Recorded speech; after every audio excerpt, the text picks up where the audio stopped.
Hello everybody, welcome back to Encounter Roleplay. My name is Will, I'm a D&D sex icon, and it's almost Christmas, so let's kill some player characters today. Let's get into the finale of Waterdeep Dragon Heist. We've got the full cast and crew back to finish things off with a pretty epic battle here, so let's get into it. Let's go around a cast and crew and remind ourselves about who we are and who we're playing tonight. We've got Greg, our resident town crier, with us tonight. Greg, how's it going? Oh, I'm doing well. I'm just telling the cast that any character deaths are not pre-planned and they will be mourned here in the holiday season. But I cannot wait to finish this off. We have a few little plot threads that I tried to weave in at the beginning, and I think we might be able to get to them here at the very end of Waterdeep Dragon Heist. I can't wait to play with these characters, and I don't want to say goodbye to them because as I've stated since episode 1, I really am a fan, but we have to do it. We have to go forward to have a memory. Let's get to it. Let's do it. Of course, we've got Pip with us tonight. Pip, how's it going? Hi! It's going well. It's going well. I hope you guys are all alright. My name is Pip. I'm Tiny Pixels, and I play Morwyn, who's a Triton bard who ran away from home, and people haven't been happy. And she makes giant bits of water and touches things she shouldn't. Yay! Huzzah!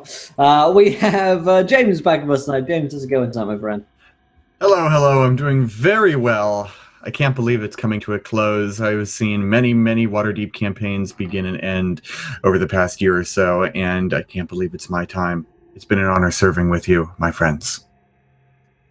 You probably want to know who I'm playing. I am playing Val, the half-orc street fighter. We've been doing this for how many sessions, right? He has been warming up very nicely to everyone in the party, and now he's pals with more than just Moore, I think he's pals with Lucifer the giant cat, and, well, all of you now, too. Absolutely. And we have Myth back with us tonight. Myth, how's it going, my friend? It's going well.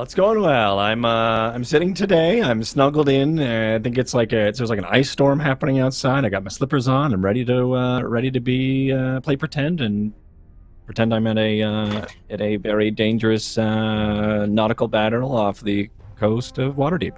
I'll be playing what even is my character? I'm playing Inspector Ross Crow, a very taciturn Kenku.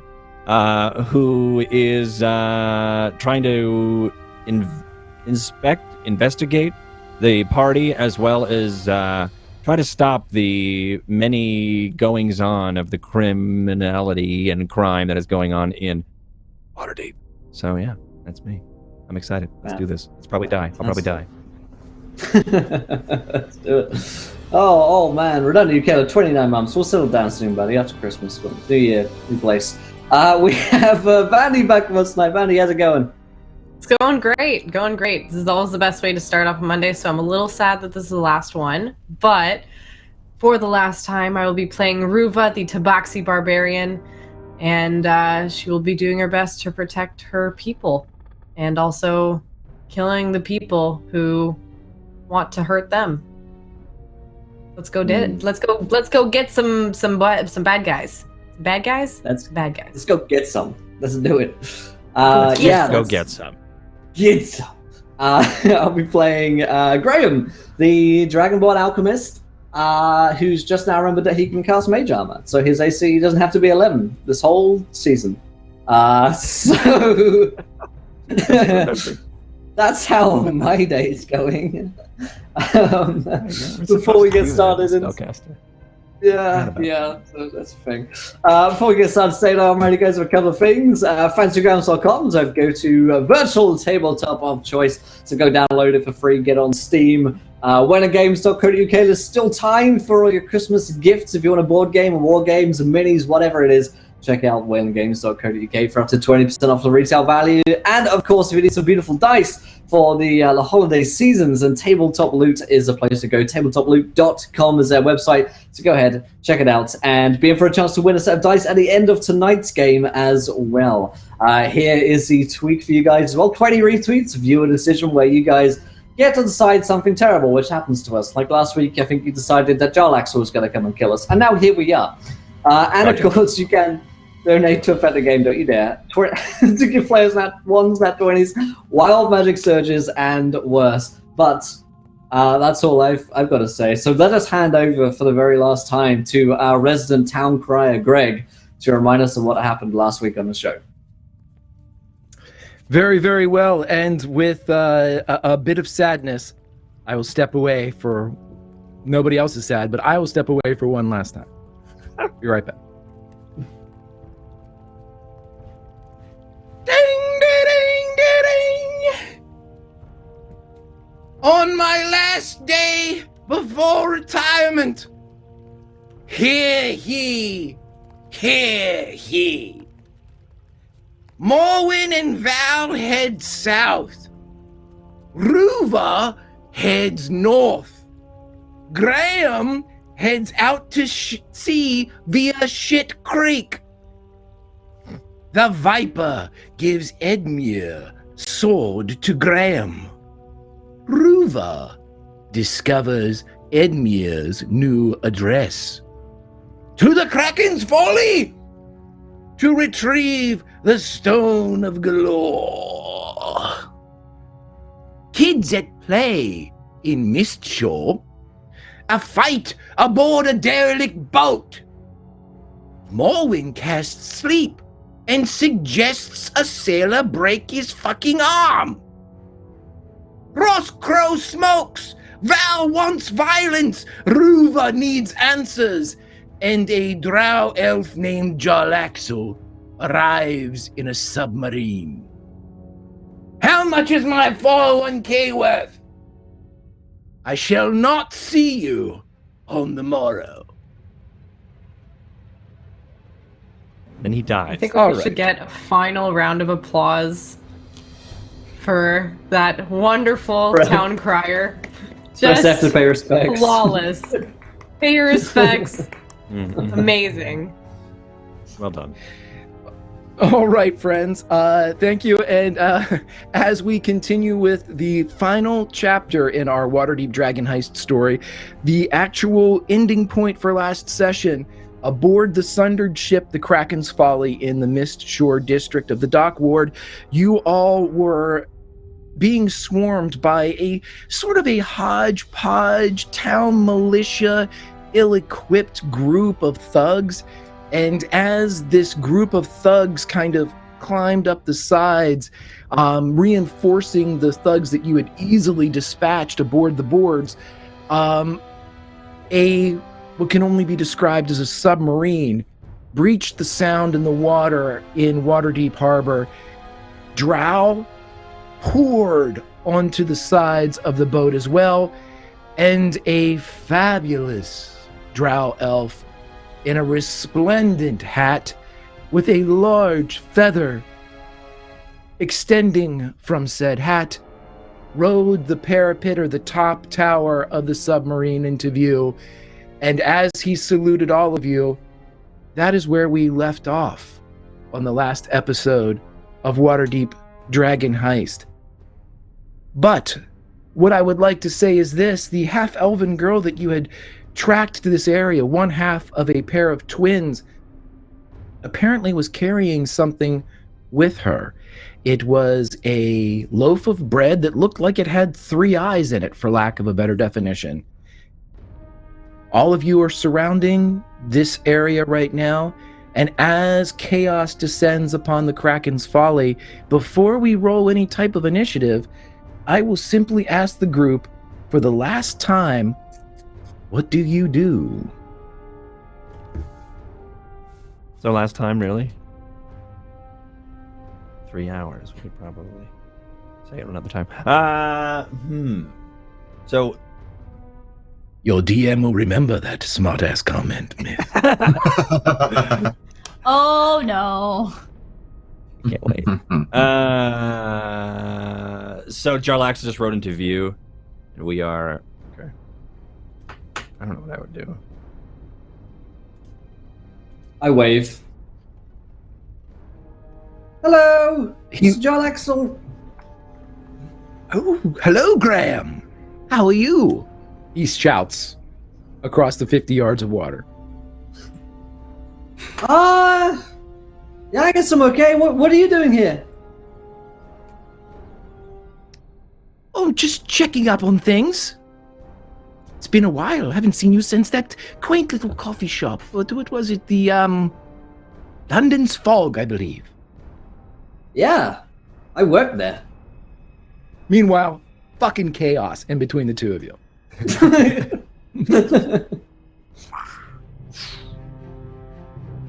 I think So- Graham gets it's probably 6 seconds for Graham. Right.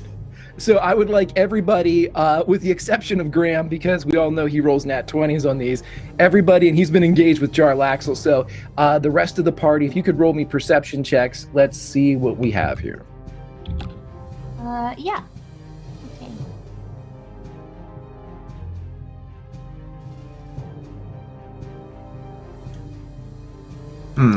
That's not so rad.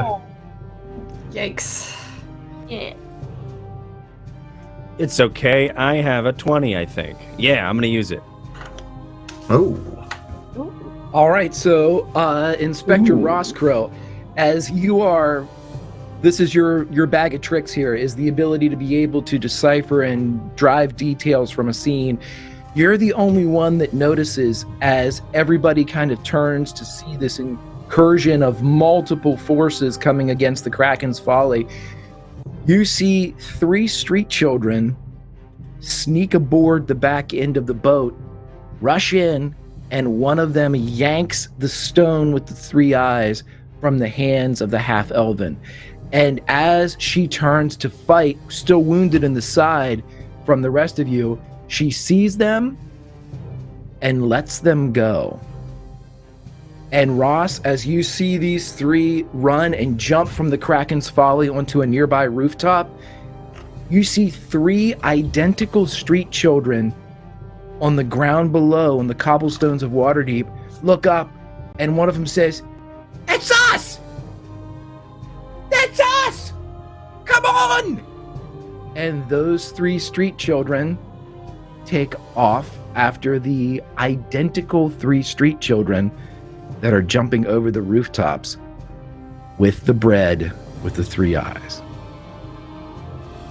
And I will ask again, for Myth's benefit, what will you do? I knew it. Because I am a Kenku and I love bread, I will go ahead and could I run? I'm on the ship deck, right? Yeah, you're all, for sake of the narrative, you guys are all on board the Kraken's Folly at this point. Yeah, and they're on the Because at street the down end below. The 3 kids are on the street, but the 3 that stole the rock have jumped from the Kraken's Folly onto a rooftop and seem to be taking the high route as opposed to the low route of the streets.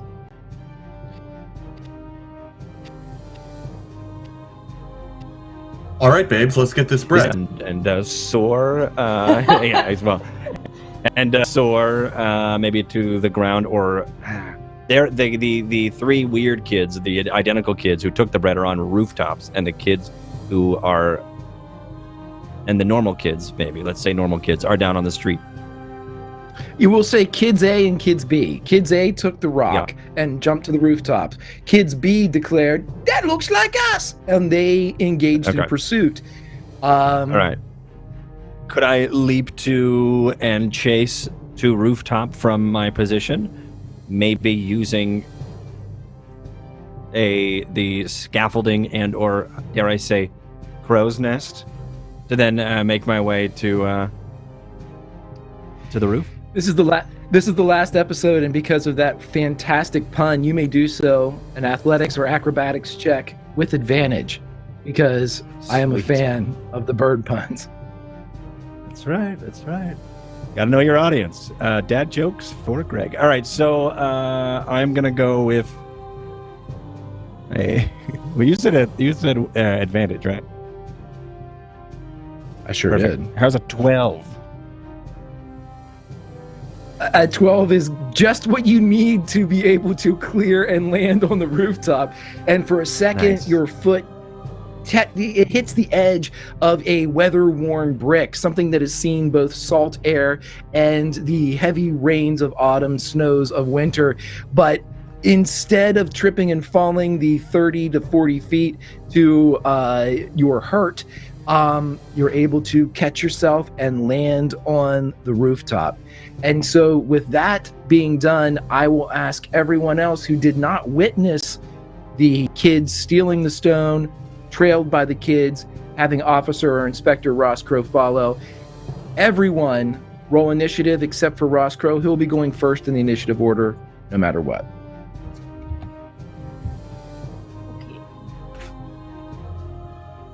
What if I got a natural 20? Right. 14. But what here. if? What if? 7. 18. Nice. So we're going to keep Ross Crow first, but immediately following him will be Ruva, followed by Val, followed by Morwen, followed by Graham. What about this simultaneously? Well, simultaneously, but maybe just by a beak. Ross Crow's got it. Okay, got it. Perfect. Okay, so you all notice that Ross Crow jumps from the deck, and at this point, those of you that are still left upon the boards of the Kraken's Folly realize that this kind of thug, kind of beggar army that is crawling over, seemingly engaged or conscripted by the same folks that you had just eliminated by either sleep spell or compulsion to break their arms, they are being engaged. They are being engaged by the drow forces that are pouring from the submarine.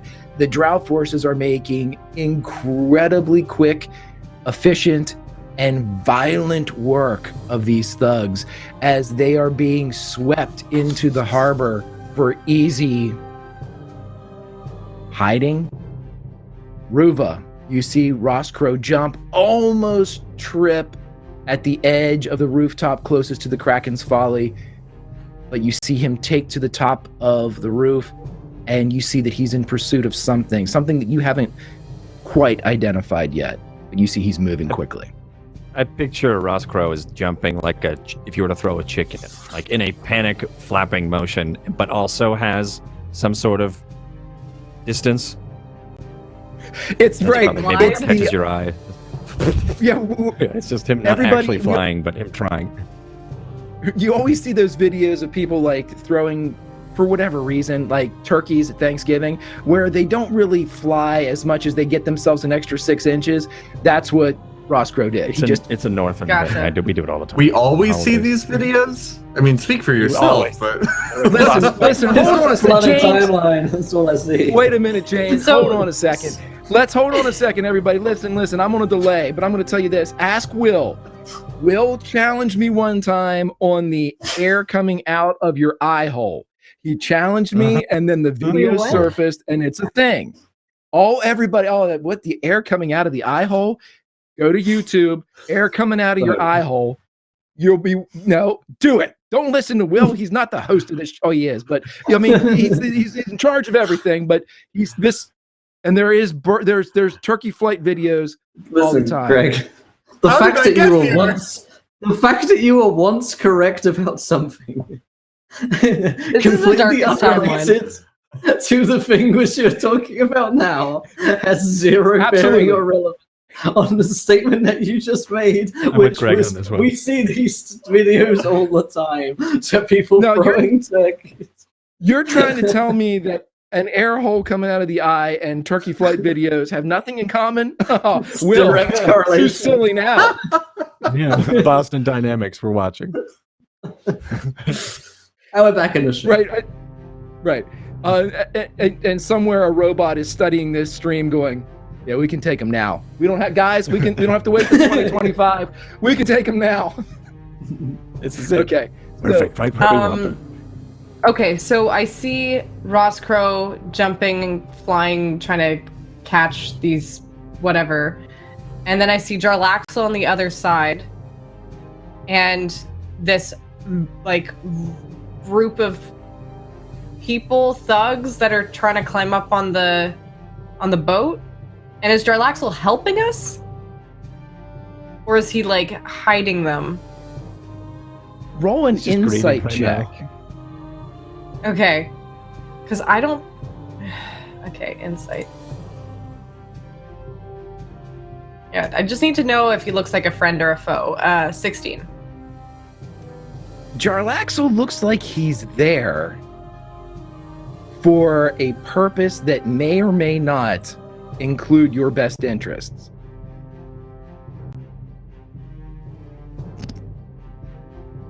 Gotta love those insights.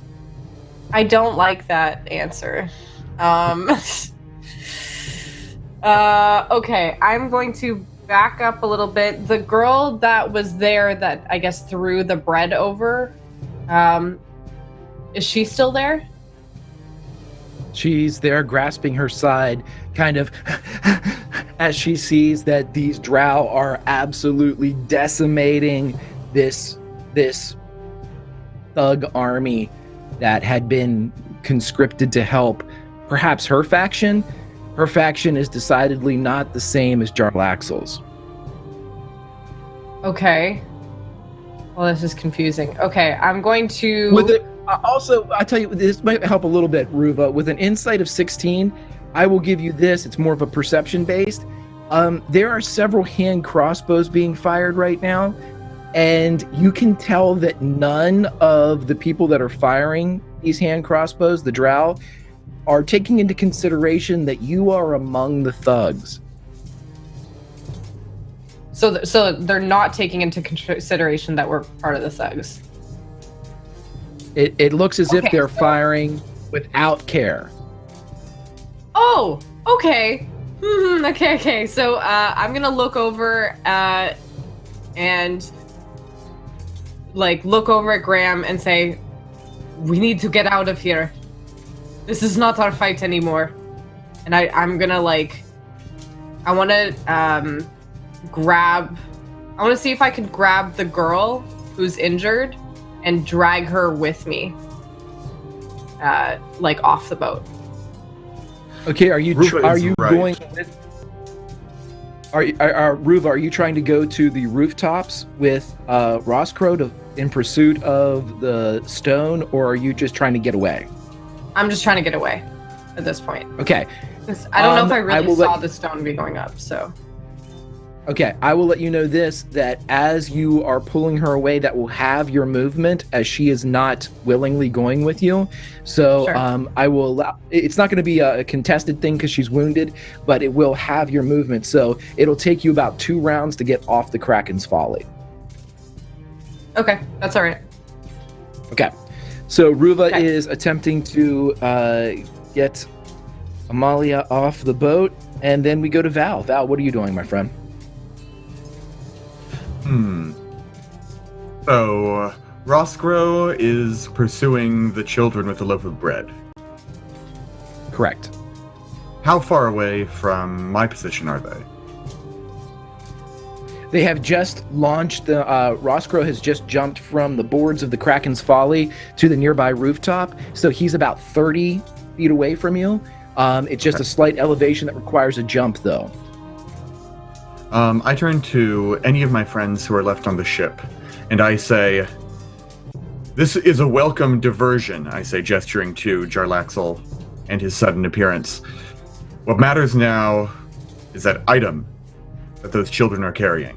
And I'm going to make to run after Roscrow and leap to his current position. Okay. And I will ask you for either an acrobatics or an athletics check, my friend. Let's see. I'm going to give you that athletics. Engage those leg muscles. It's going to be a 15. Leg day. Never And skip it. As it's leg day has For this not been reason. skipped by Val. As you run and jump off of the old standard, the old rigging or frame of the Kraken's Folly, and you land beside Roscrow atop the building, you can see the 3 kids leaping to the next rooftop away from you. But you are safely where you need to be. And do you have anything else you'd like to do, Val? I look at Ross Crow as I land next to him, and I say, "Hello, officer. Let's get these imposters." That's my turn. Try to keep up. And we go to Morwen. Morwen, you see Ross Crow jump to the top. You see Ruva as she begins to pull this half-elven girl to the side of the boat. And you see Val jump to the rooftop as well. What would you like to do? Well, if Val's going, Morwen's going too. And Morwen's gonna try and take a run and a jump across the rooftops as well. Because if Val's going, then it must be important. So she's gonna go follow. Awesome. I will let you say it can be an acrobatics or an athletics, and I will remind you that I see a nat 20 in your camera frame, should you wish to use it.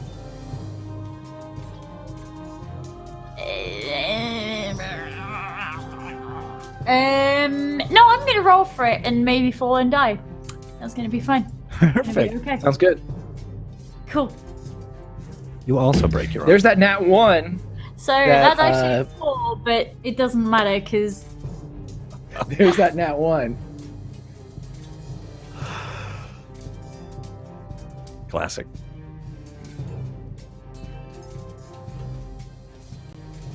Hubris. As Morwen runs to jump, that same stone that almost tripped Inspector Roscrow, the one that is pitted with salt, drenched with the sea and rain and snow of Waterdeep, catches her foot. And as her Triton body slides not on the inside of the lease line of the building, but the outside, she flips and falls 30 feet, sustaining 8 damage and lying prone as she cracks against the cobblestones. Strangely enough, about 5 feet on the other side of her is a thug pirate cradling a broken arm going, "It hurts, don't it?" Can I just take a moment to highlight the amazingness that wow. Greg just did? That was using my role before as a foreshadow to Morrowind's demise. That was well done. so instead of Hot tip. instead of replying, everybody nearby, like bothered or not, everybody nearby hears a she hits the floor, regardless of whether they're fighting. Even like out on the submarine, I feel a couple of them, it's so loud, kind of go, huh? God, Morwen! As soon as Morwen hits, about a beat, 2, 3 heartbeats later, a large black and white Lynxian great cat lands beside Morwen, looks at her and says, "I thought we were jumping up, okay?" And just sits there with you as you see the 3 kids that are chasing Kid B, chasing Kid A on the street level. You see them round the corner into an alley about 15 feet in front of you. And as you're lying prone, I will allow you to get your feet if you'd like it with the rest of your movement. And then we'll switch over to Graham. Yes, please. Yeah, I'll get back up again.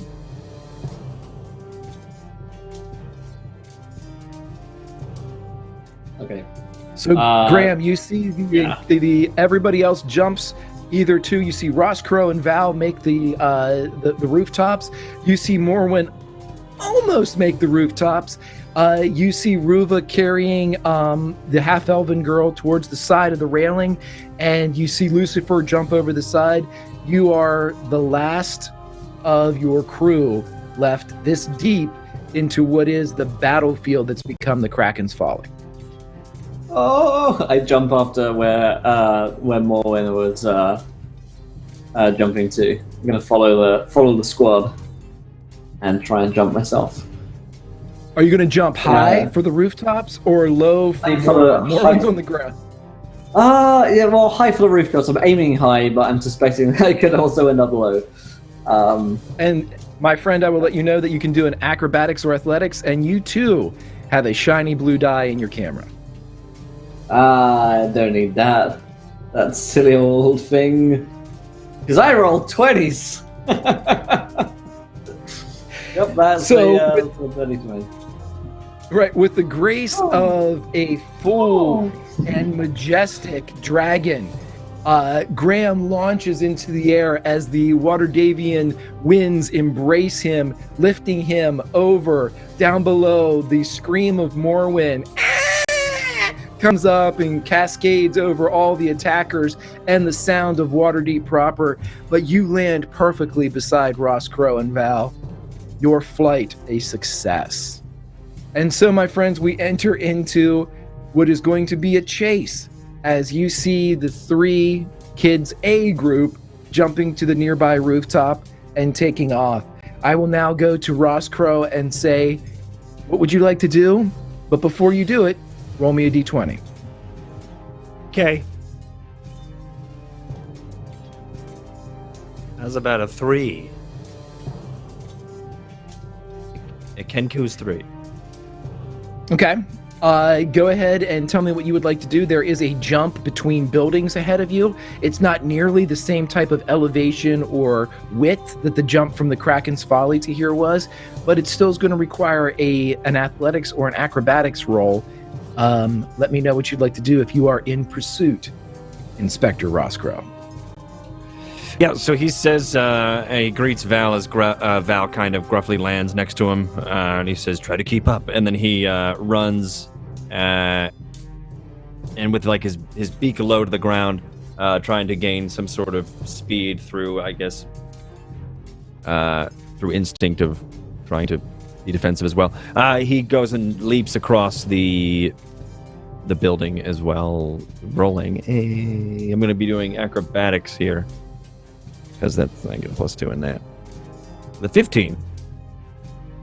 Perfect. And with this nose beak to the grindstone, as you're running, arms behind you, you leap, and for a moment you take flight across this building, perfectly executing it. And because of perhaps your Kenku heritage, or just the perfection that is your jump, flight, and landing, halfway through the leap itself, several of the drow who are not concerned with this thug army around them watch your flight, and you hear cheers going up along, very loud, very animated cheers. And I need you to make a wisdom saving throw as it draws your attention while you're in midair.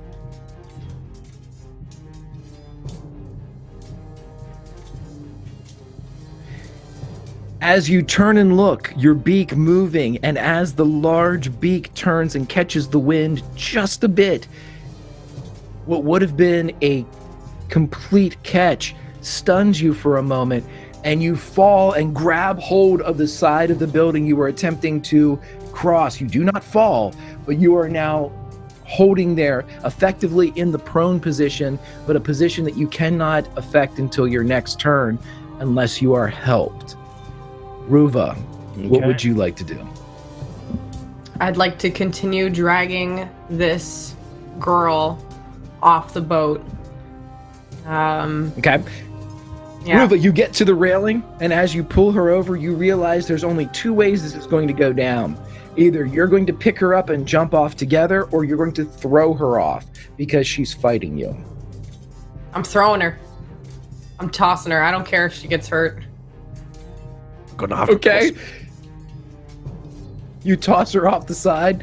I would like if you could roll me a 2d6 for me, please, as you throw her off the side. 3 and a 5, so it's an 8. Okay, Morwen, as you're sitting there, kind of cradling the abrasion points where you hit, and as the pirate thug beside you is going, between the two of you, you see this half-elven girl hit the cobblestones, and she does not move.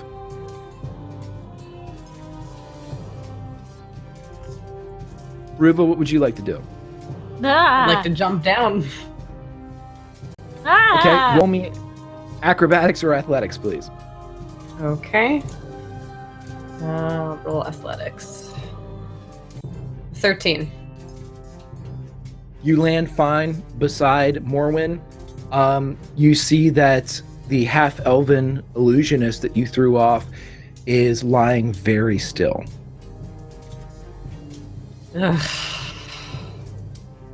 Morwyn, do you have any healing abilities so I can at least get this pathetic use of skin stabilized? I have questions to ask of her. Well, I'm kind of tired. I'm kind of, hang on.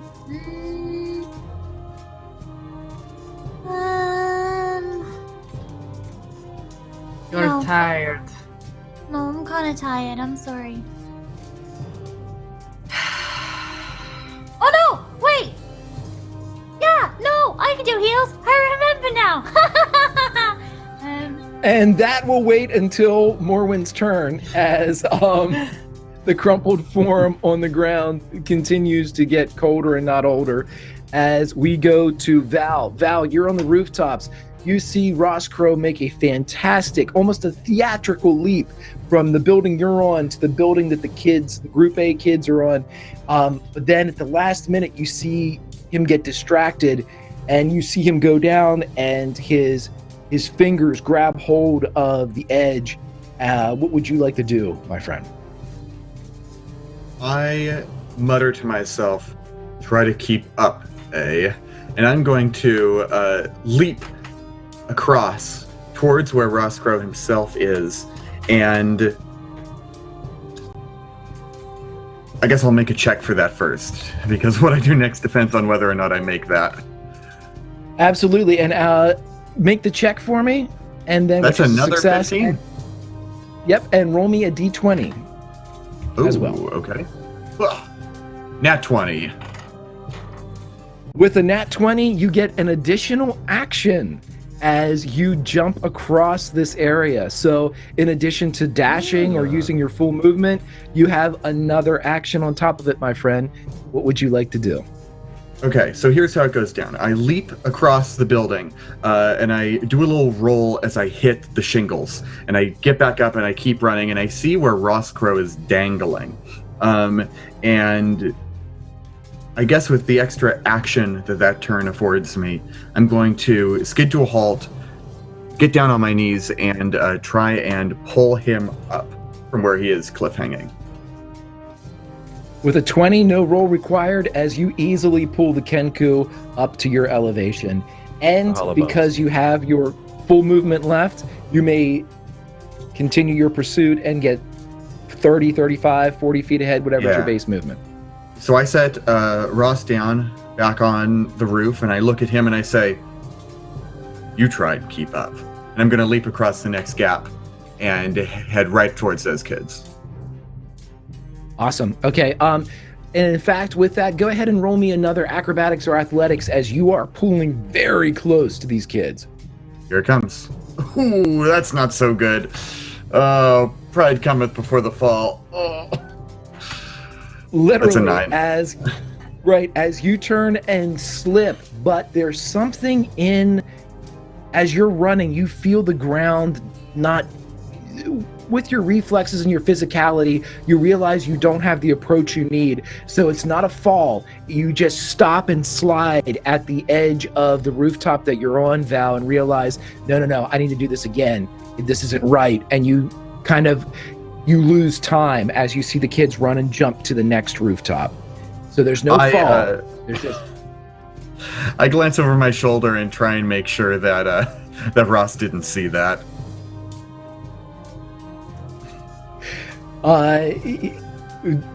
If he did, we'll leave it up to him. But with your athleticism, it looks like you're just, finding your feet. He does notice, but he also looks away quickly when he sees that you see that he noticed.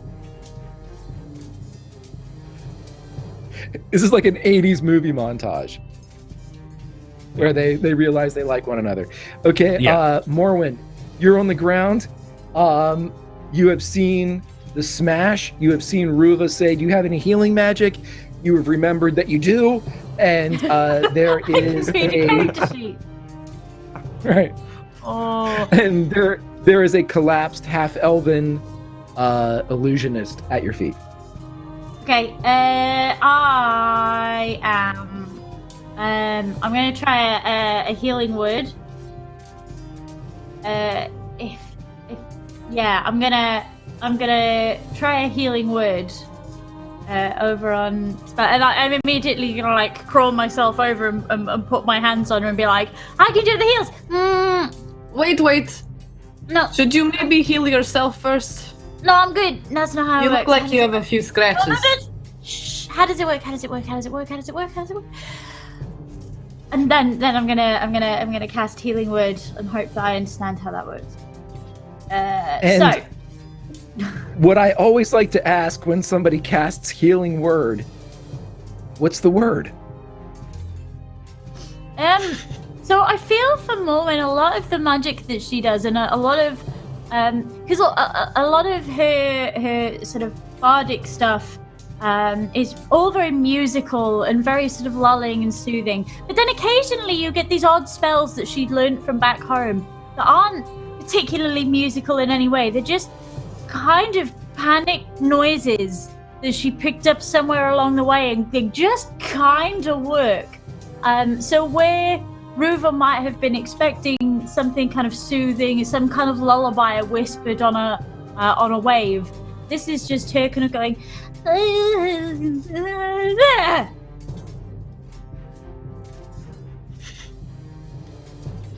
So, with the casting of the Gilda Radner version of Healing Word, you are able to roll for some heals that will affect this half-elven illusionist. That's the best healing word I've heard yet.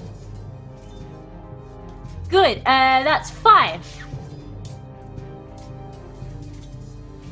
Ruva, even though it's not your turn, in your arms as you are kind of over top of this half-elven girl, you will see her go as she wakes back up from the cobblestones. The blood that was seeping from her stops its course, but at the same time, when she pulls up, it's almost as if it kind of strings a bit as the congealed nature of it kind of casts a macabre pull from the stones, and she sits straight up as if she's doing a sit-up and stares directly into your eyes, maybe 2 or 3 inches from your nose. Hello, darling. She does not look happy. Morwen, I will ask you, with your healing word, which is a bonus action, you still have your action and your movement. As we stated narratively, you were able to take to your feet at the end of the last episode. I will give you and Lucifer, by proxy, the ability to either follow along the streets, stay with Ruva, or do anything else you'd like with movement and action.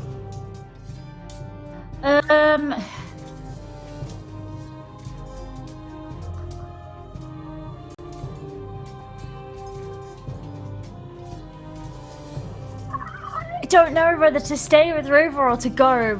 Ruva's gonna be We fine. can RP it. We can RP it. Like, it's...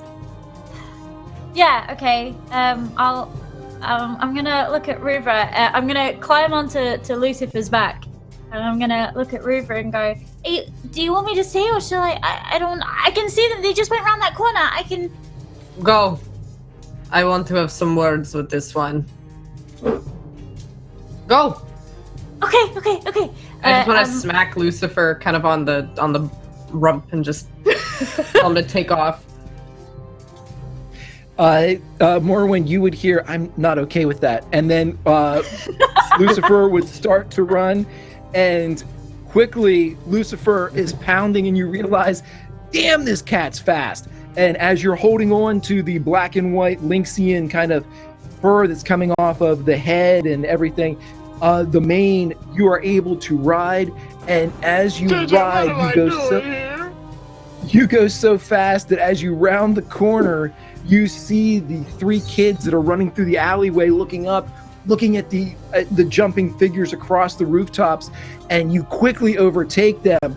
And as you jump, Lucifer jumps over the kids, and one of the kids looks, and as the cat's underbelly is just over it, it goes, damn, as it jumps over, and you have overtaken the position on the ground from Kids B.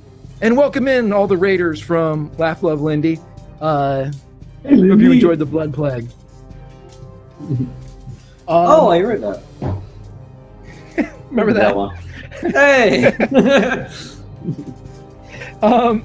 And so, Morwen, as you are riding with Lucifer, I will then go to Graham. Graham, you are on the rooftop. You just saw a brief exchange between Val and Roscrow. You saw Val retrieve Roscrow, and then you saw Val kind of pull short on the other building.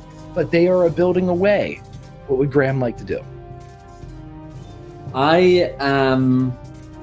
So I have a jump in between myself and the kids still. I'm feeling pretty good about my jumping abilities right now, actually, after that 20. So you should. I'm gonna give it a go. Yeah. I can do anything, I say as I try and fly again.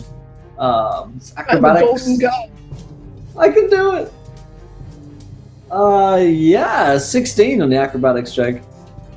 So with this jump, you pass by Roscrow, who has just been pulled up, and in fact, you pull even with Val as you land to the side. I will give you this: if you would like to dash, you can make one more athletics or acrobatics to try to take the lead in this chase. Let's see where my hubris gets me. I'm rewarded 15. Be careful. I did a 3-point jump. Yeah, I double jump in the midair, all the way up. My God! As you see Super Mario or Super Graham go over you and then jump off of seemingly an invisible block, he lands, and for the first time in this chase, one of your members or one of your party is on the same rooftop or space as this group of 3 kids. And Graham, as you land, you see one of the kids, it seems to be a tiefling, turns and stops. This tiefling child is not carrying the rock, but it turns and looks at you and begins to advance towards you as the other 2 run. Okay. I regret this decision immediately. We go to Roscrow. Roscrow, you see Graham jump over to the far building. He seems to be engaged, and it is to you. What would you like to do? I'm going to keep advancing, and I'm going to try to make my way over there. Roll me an athletics it's that or simple. acrobatics, please. Yeah. I'm going to go acrobatics again. 13. You are able to clear, and nary a brick, salt-laced, is there to trip up your toes as you land and are on the same building as both the Kids A group, the tiefling that is turned to engage Graham, and Graham himself. But you still have your action and bonus action. Is there anything you would like to do? Say Grant Ross? Or Graham? Did I say Grant? I meant Graham. I'm I think thinking of Wise Papa Grant, I think. I can't get him out of my mind. That's all I think about every day. I think about standing outside of his favorite soup kitchen, wherever he's drinking his lunch, holding a boombox, playing Peter Gabriel. It just goes over and over in my head. So Sorry, guys. Graham has it. It's like Love Actually, but with Greg and Grant all of a sudden. I would pay to see that. So, Graham has a bonus? No, I'm sorry. You made your... I don't know what's going on. In that confession, you didn't actually clarify the question. Right. So, yeah, Roscrow, you were able to come over with your Perfect. movement. You still have your action and bonus I have action it. should you wish to do anything. I'm gonna dash with my cunning action and move to them unless I'm there. Okay, so with your cunning action, you can actually get to the one that's carrying the stone. Is that your target? Yes. Yes. Okay. So with your cunning action, you clear the distance between the two, leaving Graham behind, Grant or whoever I'm talking about. And as you clear the rest of the rooftop, you get to the person carrying the stone. And if you would like to take them to the ground in typical Waterdavian police force fashion, roll me a strength check. These are kids. They certainly look like kids. But they're not, because I saw them on the ground. All right, yeah, I'm gonna assume they're not kids, and I'm gonna try to take them down with my hollow bones.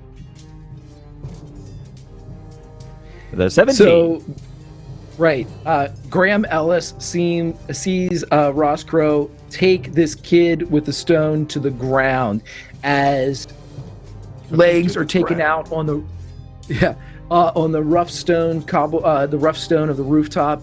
The kid slides, and the stone, the loaf of bread with the 3 eyes looking thing, slides away from the grasp and hits one of these lips of brick, keeping it on the rooftop.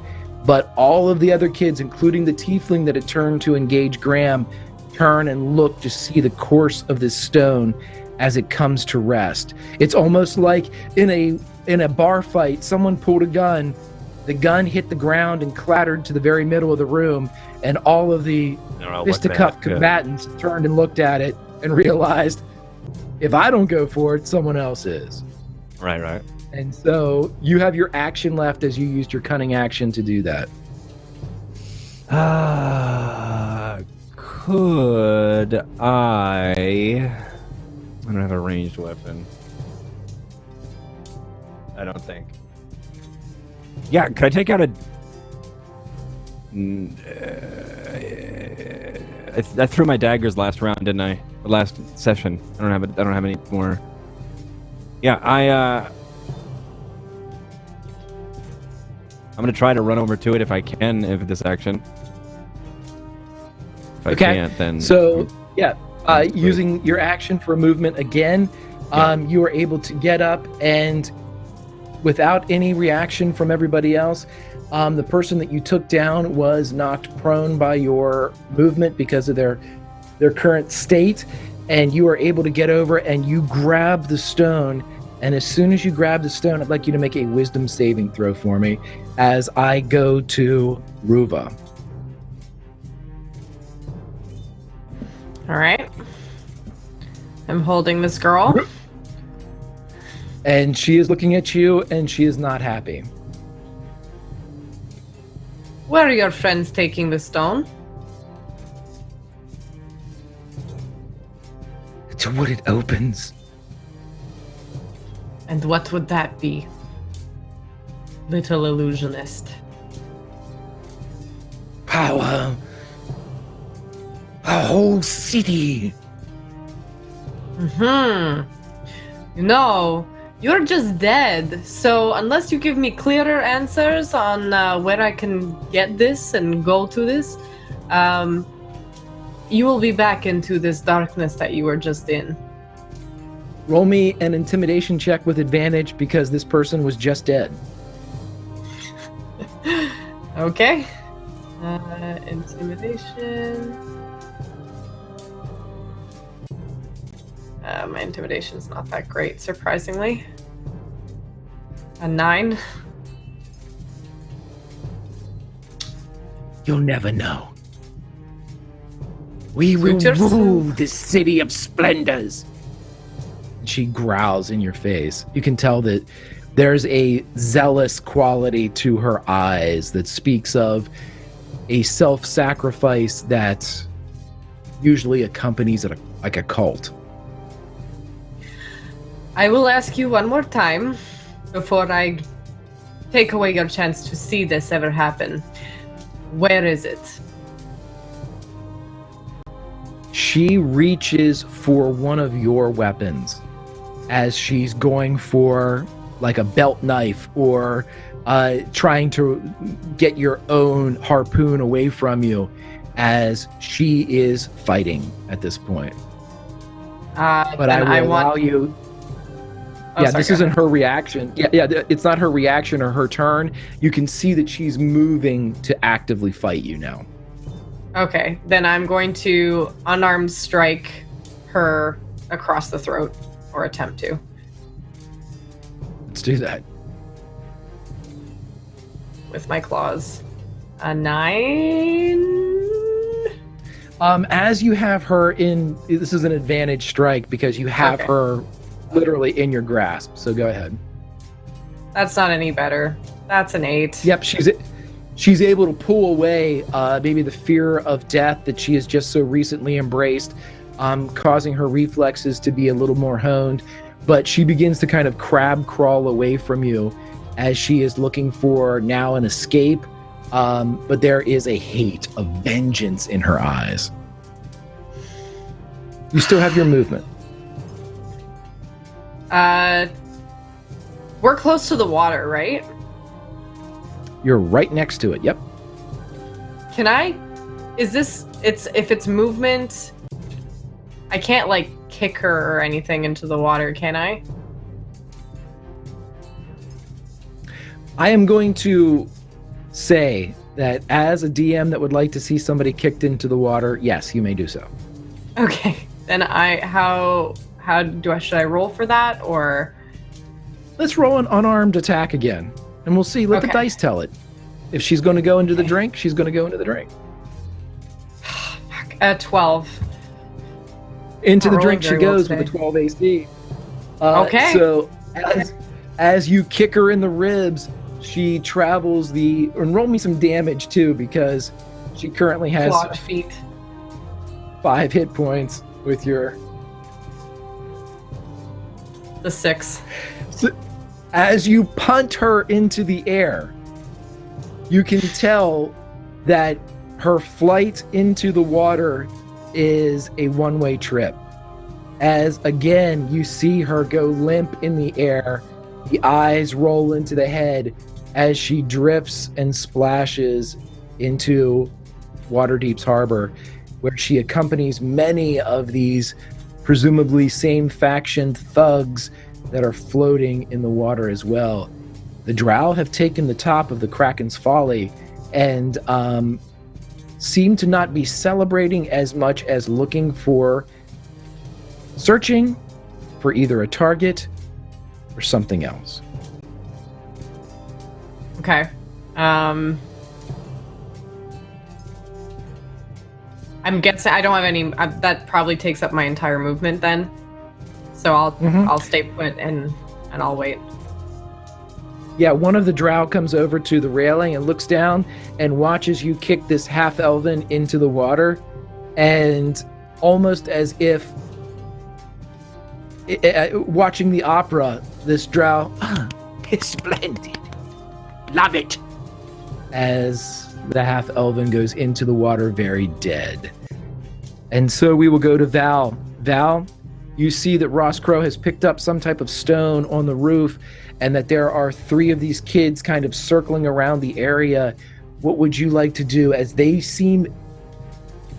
Roll me a perception check. Okay. I'll do that for you. 9.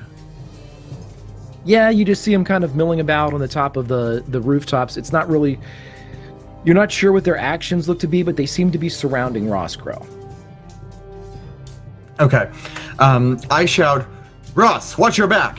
And I'm going to throw a dart at the kid behind Ross Crow's back. That's going to be a 24 to hit. That's definitely going to hit. Go ahead and roll me some damage. 8 damage. Fantastic. And so as this dart sinks into what appears to be a child's neck, you see the child grab hold of the dart, and a very unchildlike voice creeps from the throat. What are you doing? As it rips the dart free. That's exactly what I thought. And, okay, so I've still got one hand free, one bonus action attack left. I'm going to try and leap this gap and leap right onto this so-called child and just do a drop kick. Sounds good. So you'd be looking for an athletics check to clear this gap, probably. Please, yes. Let's make that happen. Oh no! 8! You don't know what it is about this rooftop, Val, but there's some type of give in the roof, whether it be rotted wood or something. But I'm you just decide a little to too go heavy ahead for and, it. right. Like the it's tank is made of air, basically. Yeah, it's all hollow. This is not your space. This is not your battlefield. You're not friends with this place.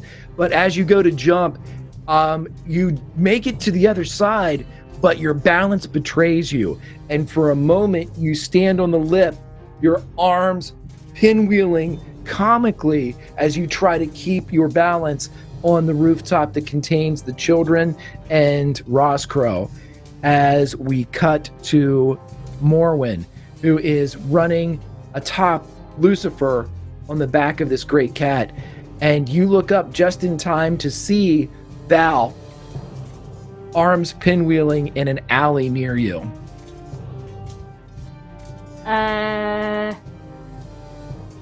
I'm gonna ask. I'm gonna turn to Lucifer. Can I go?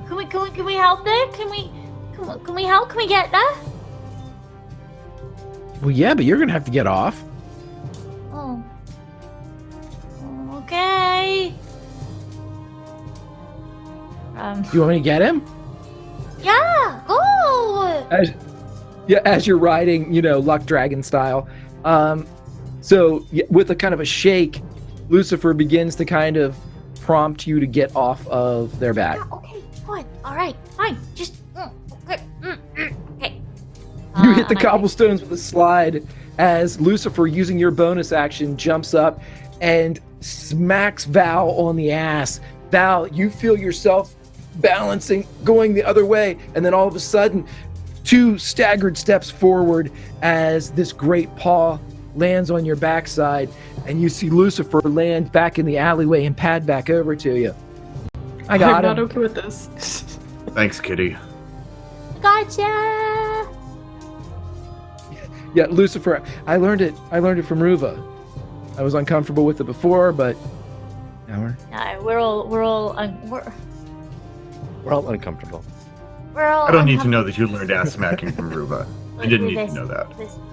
We're all uncomfortable with this turn of just events. happened. Where's the breadstone? Ross has it. Roscrow has it. He's surrounded by those kids. They're the wax monsters, I think. Okay. Can I see any way to get up to where Roscrow is? There is what looks like a gutter coming down to relieve the roof of the rains and snow.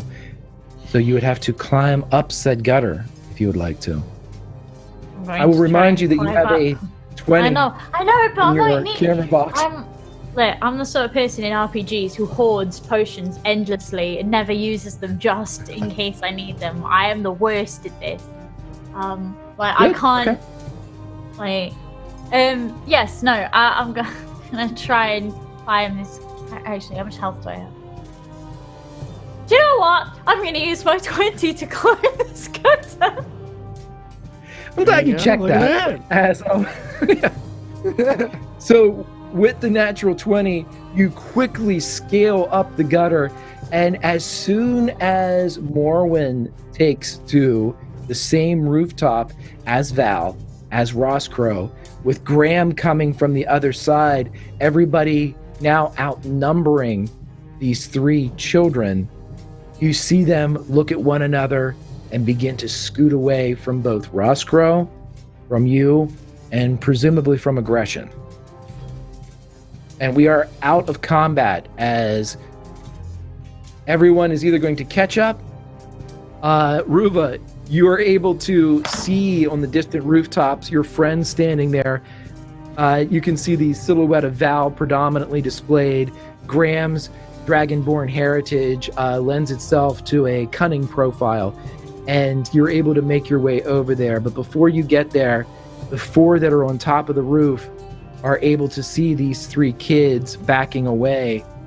They're identical twins. The 3 kids, who are presumably the true street urchins, are in the alley that Morwen has just climbed from.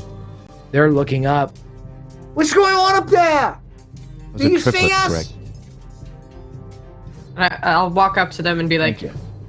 run along home. It's not safe here.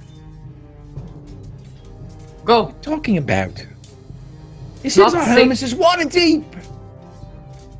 Then at least get behind one of the buildings. And I'm gonna then try to scale up the building to catch up with them or meet them on the rooftop. Roll me in athletics or acrobatics as you follow the same gutter that Morwen climbed. Okie dokie. 18. You quickly ascend, and as you reach the top with everyone, Roscrow, you take back to your feet, holding this stone that looks like a loaf of bread with 3 eyes. Having just succeeded in your wisdom saving throw, the 3 that are looking at you realize they have little chance of recovery at this point, and without any explanation, jump off into the alley below. I just got up here. Oh no. I was going to interact with the object, but I think I'm going to put the object away, like in a pouch or something, within maybe my utility bag or something. And then I'm going to make my way towards the edge and see if there's a way I can somehow save these kids from falling. It is still my job to protect and serve. So once the objective has been held, I'm going to try to see if I can help these kids who may be falling and maybe going to get hurt. So is there any way I can? A couple things happen here, Roscrow. As you grab hold of this stone, you feel in your mind, not a voice, not a command, not a presence, you feel a pull to a nearby location. You feel, and even though this is something that Edmure experienced, the player Myth would know, this is a pull to the Castle Ward district, into the same area where you saw the woman hung at the beginning of this season. You'd see it vividly in your mind. You've been there as Roscrow many, many times, witnessing the passing for criminal punishment and capital offenses. And you know that whatever you too, that battle with the hanged lady. Exactly. You saw the ghost and everything, and you know that there's something in this area that this stone is pulling you towards, strongly pulling you towards. So much so that I wouldn't feel the need to help these kids, or would that be a roll? No, you succeeded in your wisdom saving throw, so you have your own mental faculties about you, so you can do whatever you'd like.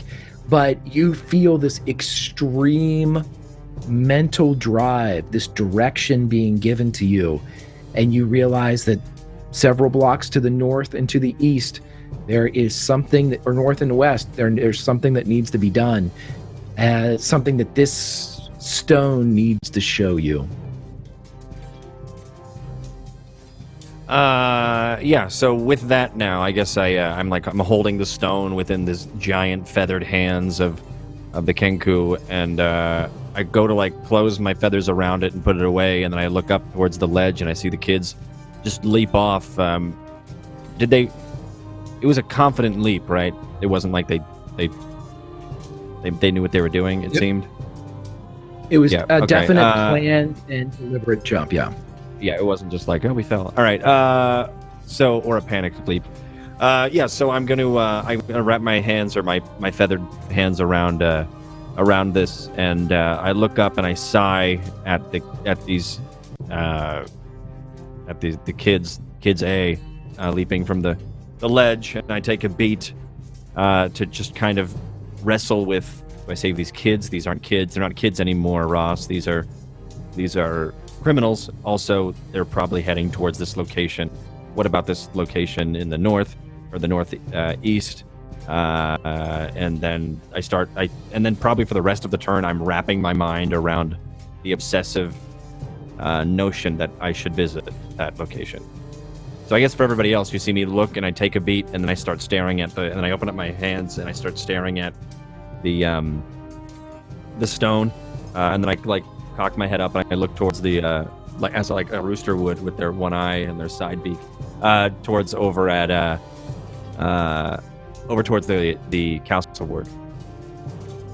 And the rest of you, without the need for a roll, when you see Roscrow holding this stone that looks like a loaf of bread with these 3 almost eye stones laid across the top, you notice that these eyes, these lidded eyes, are all looking in the same direction as Roscrow.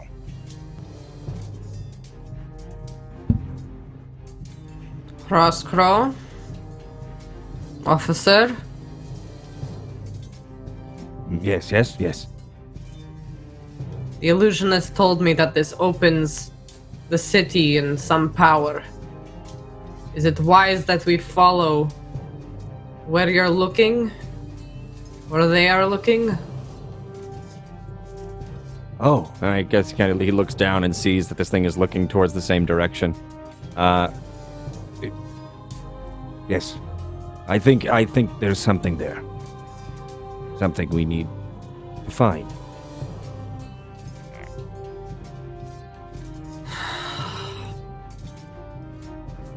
But is it wise?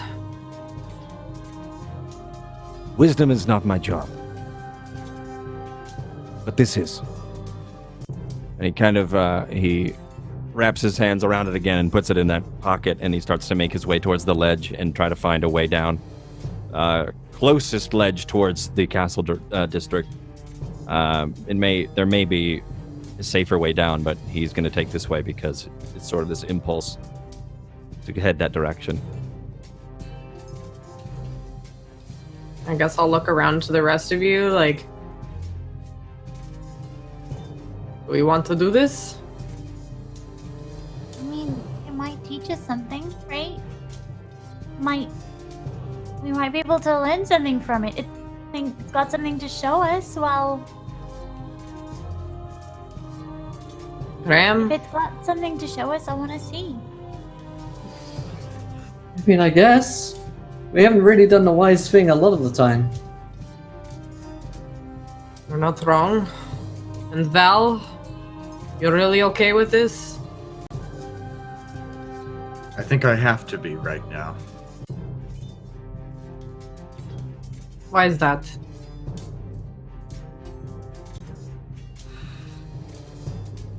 I don't know. I have a feeling. I have a feeling.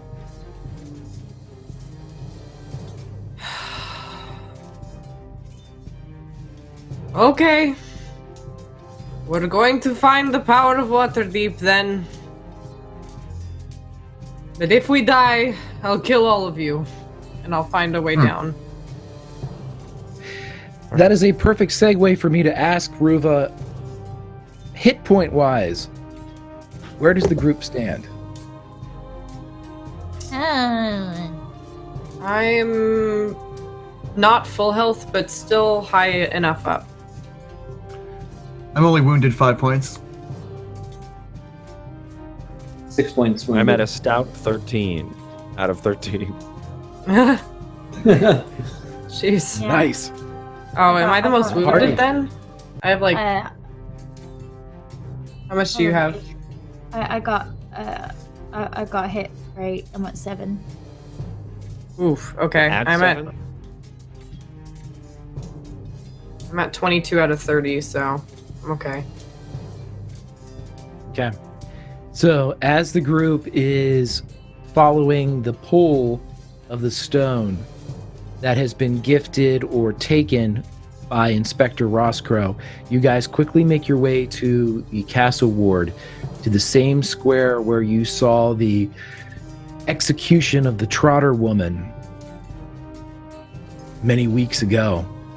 And as soon as you enter into this square, which is strangely vacant, there is a shift and a rumble as Roscrow walks forward, and just at the foot of the erected gallows, you see a shift in the stone, revealing a ladder heading down.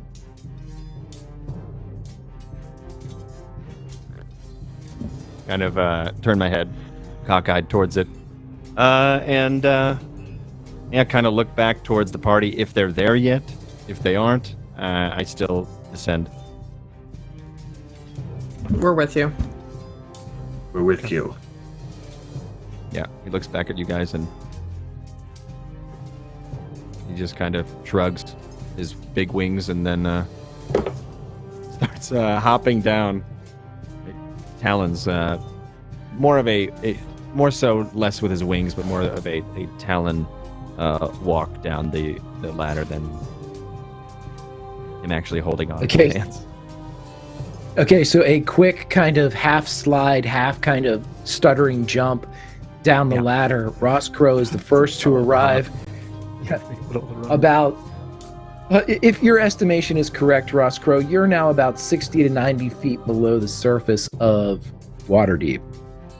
And as you touch down, you turn and you see a vast open hallway that seems to have 3 columns in the middle of it, arranged at even intervals, supporting what looks like bridges maybe 60 feet above the surface where you are.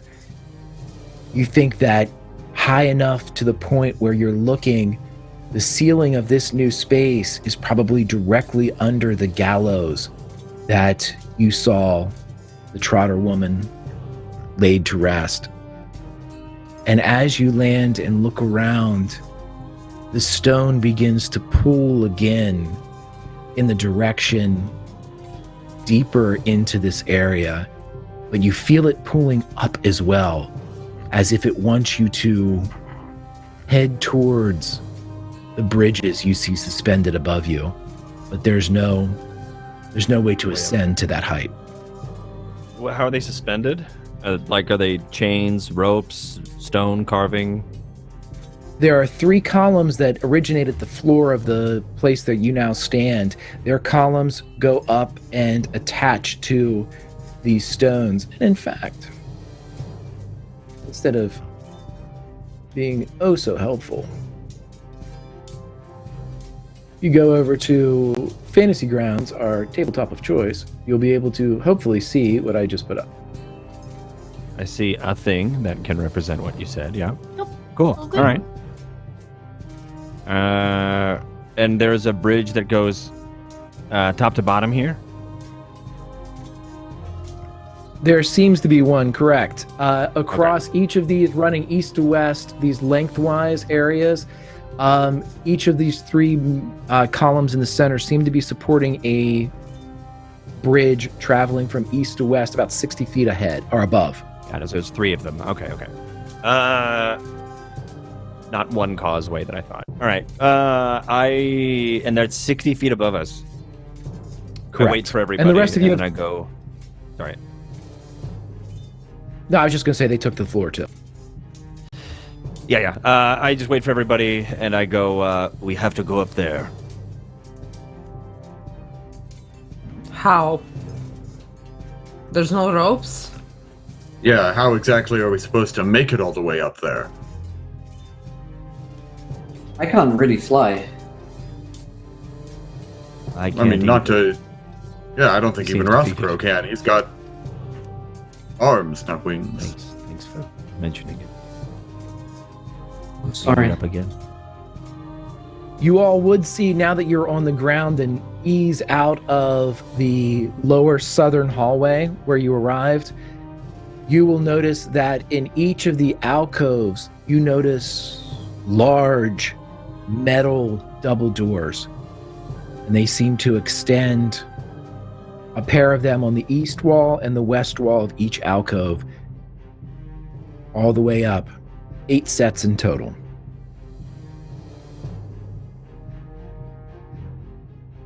Can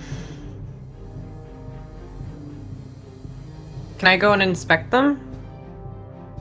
Sure, Like give a me little an closer? investigation check. Sure. Oh my gosh, I'm so bad at this. Never mind. 17. Nope. Doing That's great. it. That's a pretty good one, right? As soon as you get close, you see that each door is about 10 feet wide, 10 feet high, and you see embossed on the outside of it these pictures of what look like dwarven warriors in various forms of conflict, whether it be with what looks like orcs, what looks like goblins. One battle scene indicates maybe a dragon or a dragon kind type of creature. But as you see each of these walls or these iron metal doors, they almost have an embossed mural on them, each different. Are there any that I recognize as the potential history of Waterdeep? Like any imagery? Well, you did see an illusion played out in a palm just recently. Roll me history with advantage, please.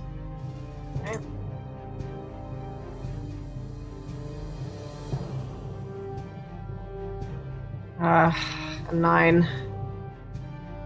Something tickles at your mind when you're looking at these, but it's almost seeing history from the sign of the recorder and not perhaps true history, as there are different elements that seem the same, but they're not.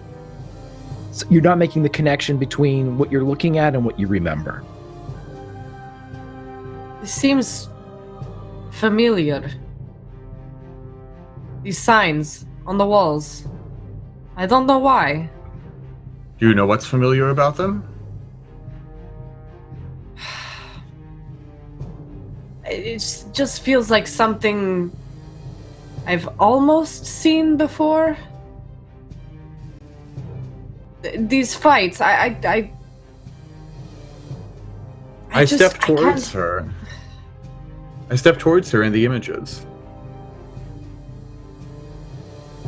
Do I have any recollection of this? Make me a history check. Okay. I think while this is going on, Ross Crow isn't really affected by the surprise of the under halls of Waterdeep. He knows, much like the catacombs of Paris, he knows the history and what Waterdeep sits above. So he's probably never been here before, but he's heard tale of these halls and these catacombs and these things.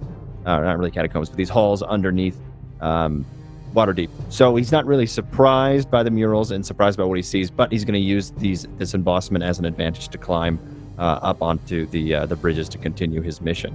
And I guess as everybody's studying and having this moment, he's just going to approach and then try to figure out a way to shimmy and climb up the embossment of this mural. As you guys are studying, like kind of at a museum, he's just like climbing up on the art, I guess. I simply shake my head and I say, you're right. I have no idea what this is. So go ahead and roll me as Val is pondering just that tickle in the back of the brain that hints at something that should be known. Ross Crow, go ahead and roll me an athletics or acrobatics as you climb high using the broken stone. If I could use acrobatics as well, then I'm going to actually change that to a... that's actually instead of 14. Not a 11. Okay. It takes you a while to get up where you need to be, but you all, by this time, it takes a good 5 or 10 minutes as you realize that Ross Crow's gone, and he ascends to this upper level, this middle type of broken bridge that extends from the east and the west at the middle column area. Probably do you happen to have any from above? Do you have any rope with you that you might be able to lower back down? There's a good chance I do. I'll tell you what. let's let the dice see if you brought it along with you, Inspector Roscoe. As Let's do it. I'd like you to roll a D20. 10 to 20, you've got your rope. 1 to 9, you don't. That would be a negative. I got a 9. I don't know if it showed up. Oh, did you? Okay, so yeah, you do not have your rope with you, but you all see him take this position at the top. And you're looking down, and before you is a door.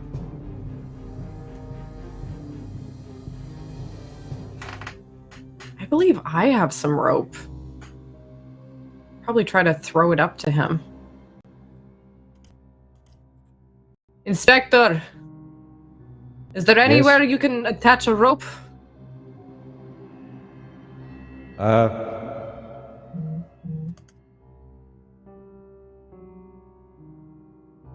Yes, there's a post here. I can. Yes. And I'll toss. That's great. I'm gonna toss the rope up to him. And since before you he have can- numerous since you have numerous chances to do this, we'll say eventually, whether it's the first chance or the 50th, you get the rope up to him. Okay. And if you also decide to climb up, you can ascend to the bridge above. This is really exciting. Graham will jump up. Can Morwen spend a minute just like really quickly jotting down all the different murals that she can see? Absolutely. Yeah. Because of her ability to sketch and her artistic talent, you would have plenty of time to get a rough kind of description or, elements of figures and actions of each of these together. Great. Okay. And thank you to Pigeon. Give us some wild magic surges and Merry Yule to everyone. Thank you, Pigeon.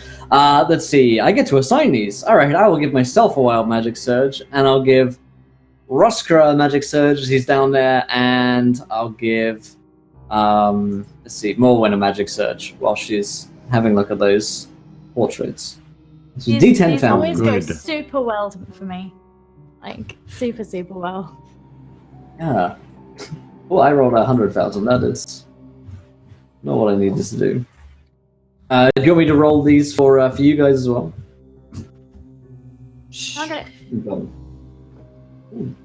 I think it's a D1000 there. Was it everyone? Roskra, these are all. Sweet. Oh, is it a D10? Okay, so wasn't it? D10,000, yes. Oh, sorry, my bad. No worries, no worries. If I am cut by a metal weapon, my limbs turn invisible. Hey, that might actually be so bad. You attack me, But and I just fuck your you. limbs? Just my limbs. Yeah. That's, yeah. Yeah. There you go. You can't. So you're you just can't a become floating invisible. torso. Just your limbs. Yep. Yep. Just let's see what Morwen gets. Dragonborn Nice. discovers chroma key. Bye, Oh. alchemy. Hello, card shark. Yeah. Yeah, right. Someone nearby finds a potion that halves its drinker's age. I could be even bad. younger. And then, Roskar, what did you get? Or did you need me to roll one? Have you? I didn't roll 100. Okay. It's die or dice? Die, right? Die. Yeah. Die. It's a bit more threatening. Die. 1981, Alrighty. good year. 1981, a fine vintage. Your eyes. Oh, I'm sorry, buddy. Your eyes merge into a single eye at the bridge of your nose. You like Sauron it up. I'm the one-eyed raven. Yeah, Oh my god. that's pretty fucking dope, actually. Yeah. Holy shit! Thank you, Pigeon. Woo. Wow. Okay, so a couple things happen here. We will leave the invisible limbs for a second, but Myth, as you ascend to this door first, you're looking at this door that seems to have elements of all of the dwarven battles that were depicted on the 8 door kind of sets below, all kind of amalgamated into one. And as you're watching, you feel these symbols begin to move. These scenes begin to play out in front of you. And as you watch intently, drawing your gaze into them, you feel the binocular vision become monocular as you drill into this. Yeah, and you your eyes become one large eye just above your beak. This is something that, because of being a Kenku and the dark glassy orbs that you have, isn't as noticeable right away against the dark featherage of your persona as it would be for a humanoid. But anyone that looks now would see that above the beak there is a large eye, not just a small or a normal sized Kenku eye above the beak, but a large, almost 2 or 3 times the size of a normal eye, across, almost like Cyclops from the X-Men. Just above, it blinks in an odd uniform pattern. And Morwen, as you're down sketching, you hear beside you,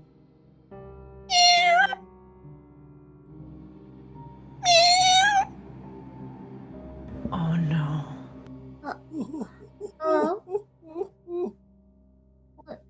you look down and you see perhaps a foot off the ground and maybe 12 inches long, a little furry, fuzzy, almost halo-y type of black and white kitty. And you hear in your mind, I found some white water. And Lucifer is perhaps 1/10 of the size that they had been moments ago. Oh, little fur.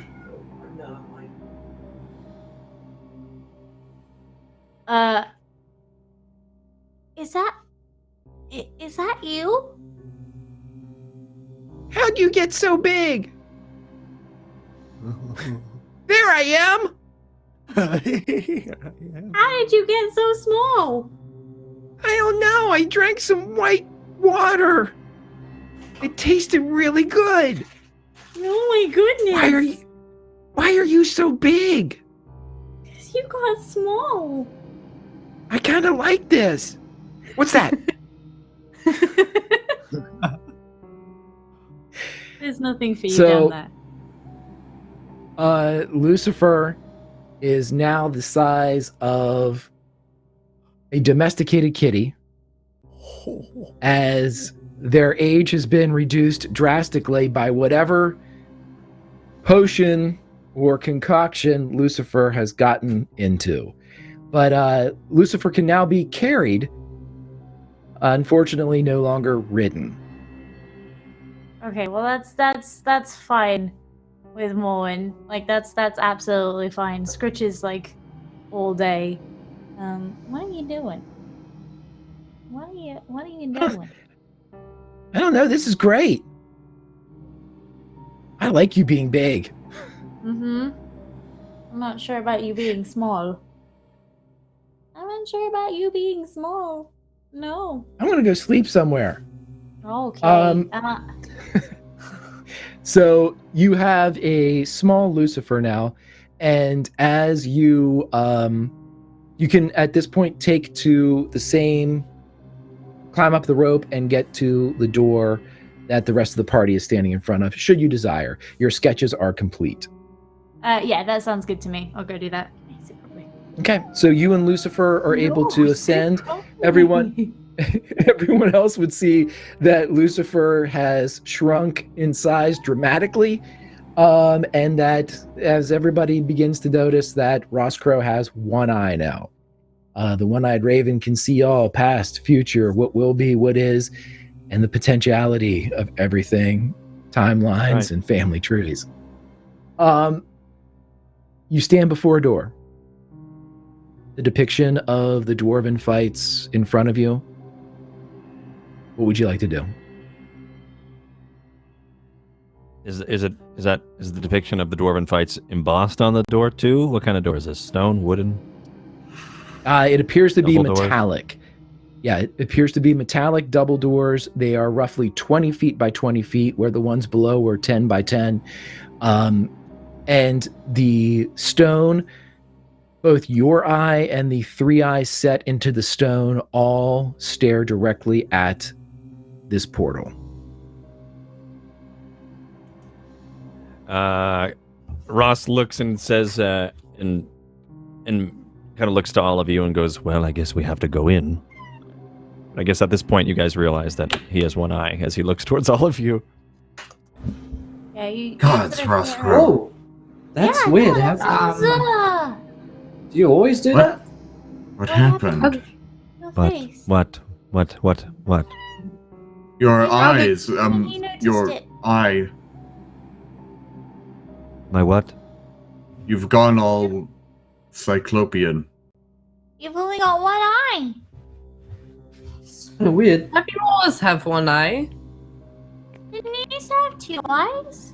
Turns his head again Have and you- starts to look at you guys, but tries to can't get the same look that he had before because now it's in the center of his eye, and he being a descended from prey before had it on the sides of his head, so now he's like adjusting. Oh, this is.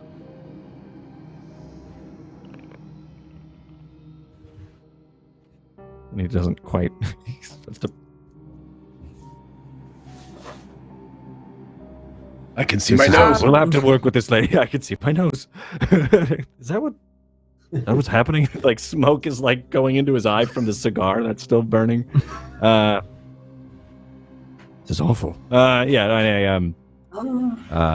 have to. I'll look into this later. But we should stay true to the mission.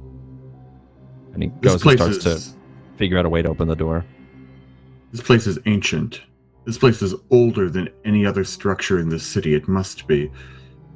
It must also be protected by wards, strange magic, things that will Wax turn people. two eyes into one, and wax people. Though This I is suspect older those than the people city. might be invaders. This is way older than the city, more than you know about. These are the foundation of what this city is, and it is being protected by those who are more than just me. But seeing this is also a bit of a worry, because this could be very dangerous if the powers of what it is that Waterdeep stands upon get into the wrong hands. Then we could all be in grave danger. Oh, don't worry, I I'm just worried disposed that of one of them. I'm just worried that I'm out of my depth here. I'm used to the skies, not the caves. How do I open this? As he's trying to figure out how to open the door with his wings. Roll an investigation check. Anybody may do this. I just want to straight up try to open the door.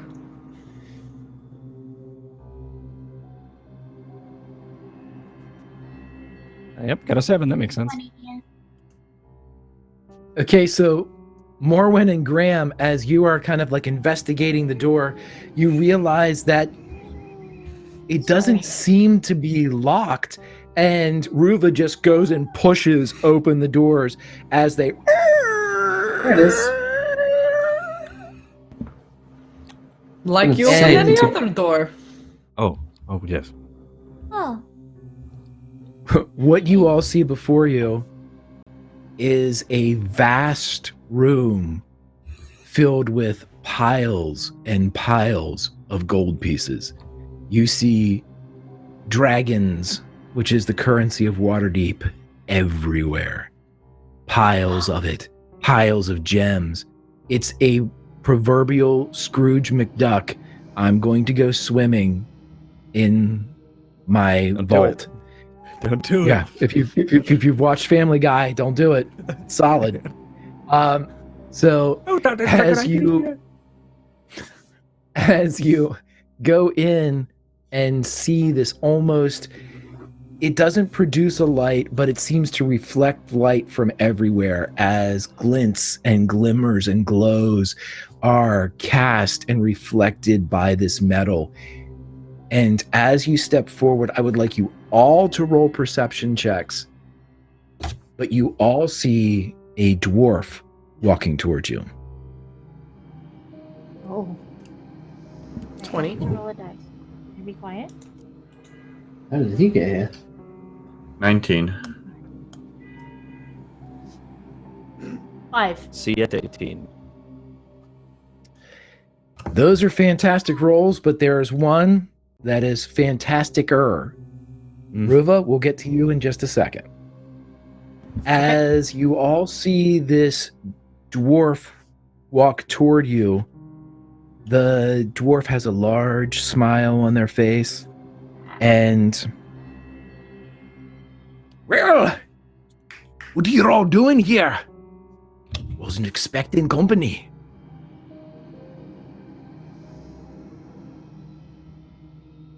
To be honest, I wasn't expecting to see anyone.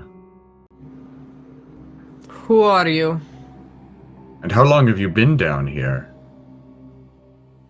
Oh, you can call me Mr. Clanghammer. And I've been here for quite some time. This is, my home, you see. For now. Why are you here? Waterdavian law. Not my law.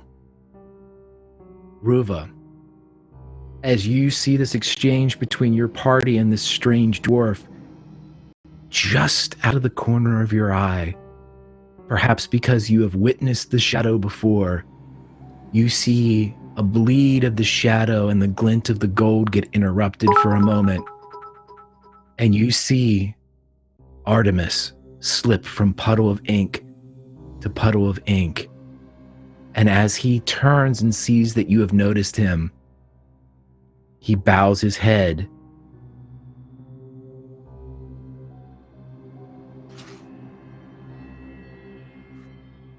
I just turn my head back. I don't even move my head like if I see him. And I'll just look up and smile and be like, "Is this your hoard then? Your treasures?" What do you take me for? Some type of dragon? Well,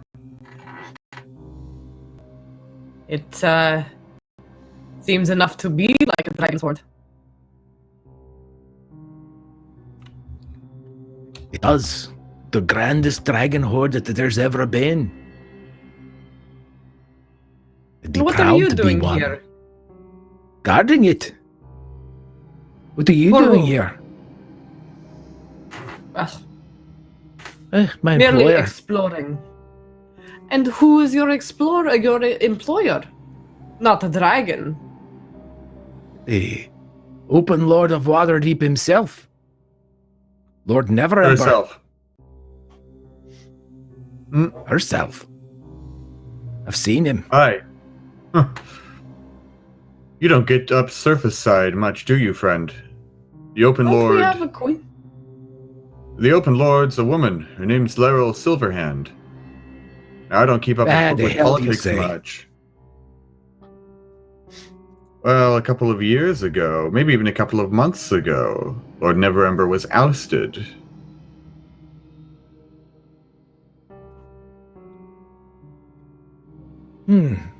Roll me a persuasion check with advantage because this is the truth, Val. Yes. I remember hearing something about that. Only 7. What are you really doing here? If you're from Lord Neverember, I need to see some type of identification.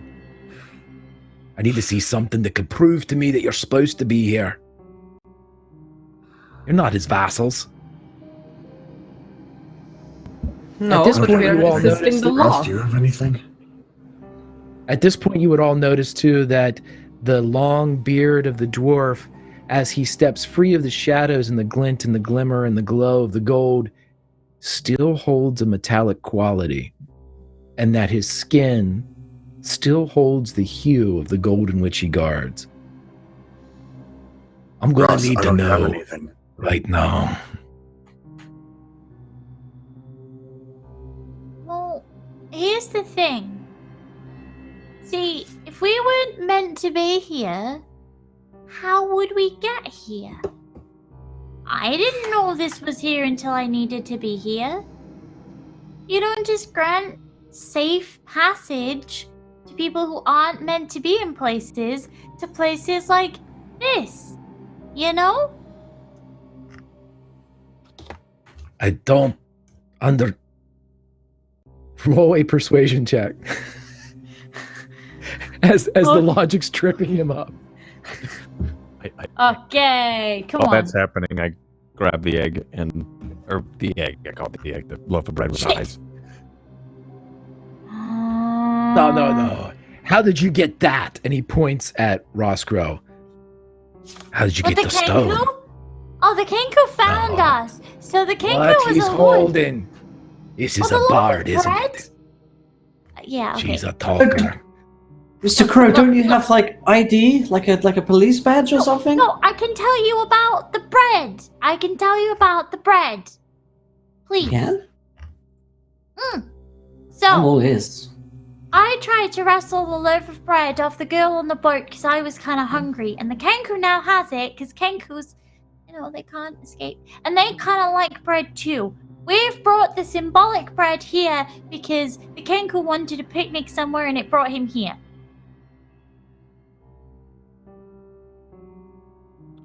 None of that makes any sense. The stone None would of tell this you where makes this any place sense. was.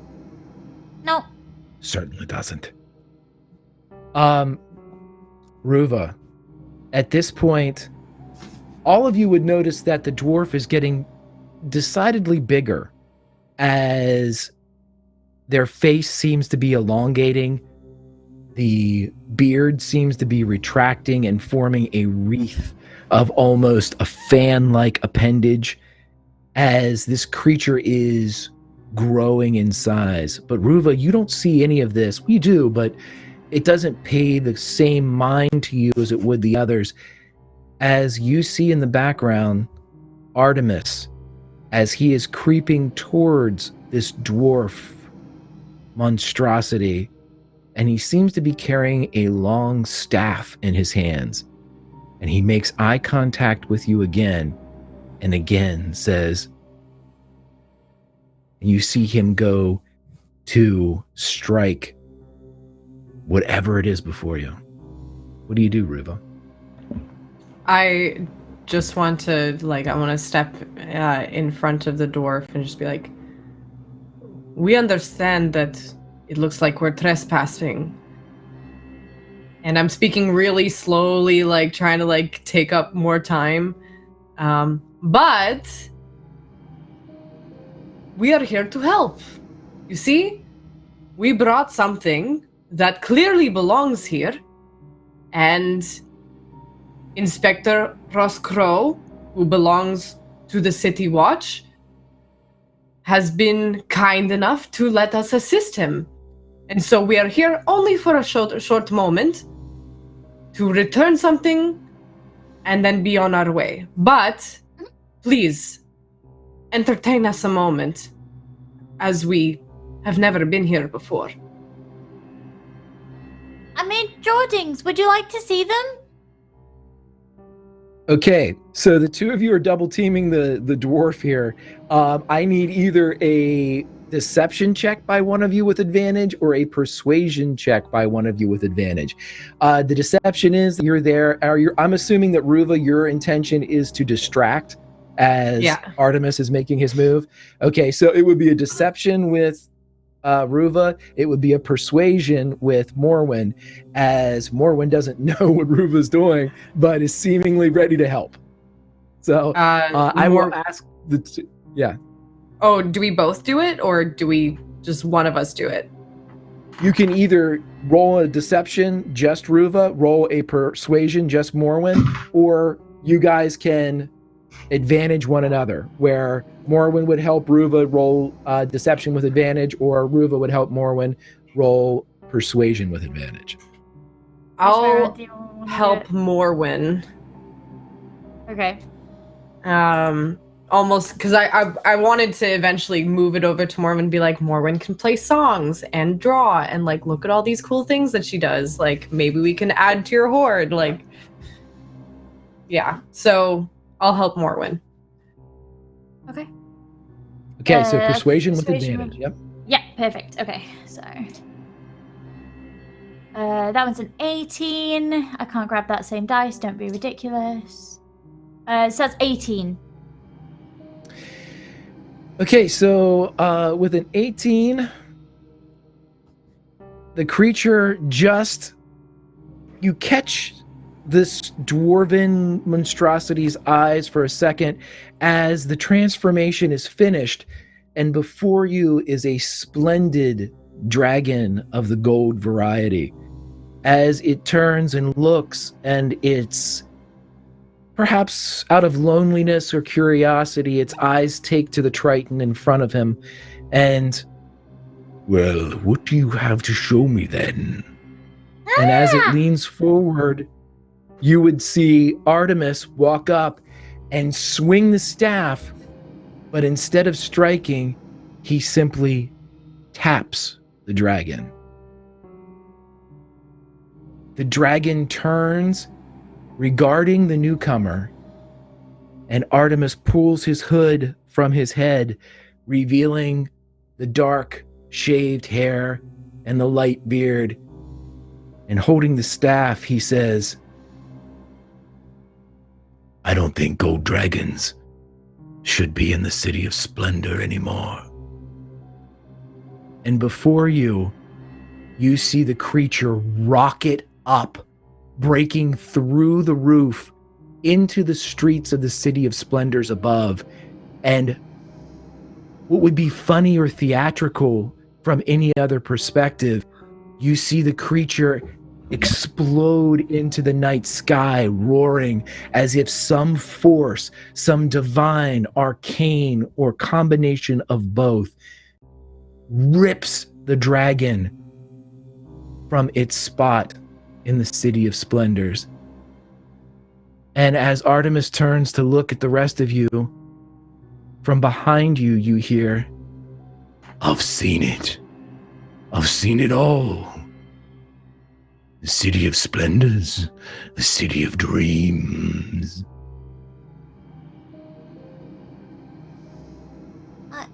I whirl around. Who said that? I know who Who are said that. you? No, shh. No. No, he listens. It's okay. Shh. Isn't that the beggar man?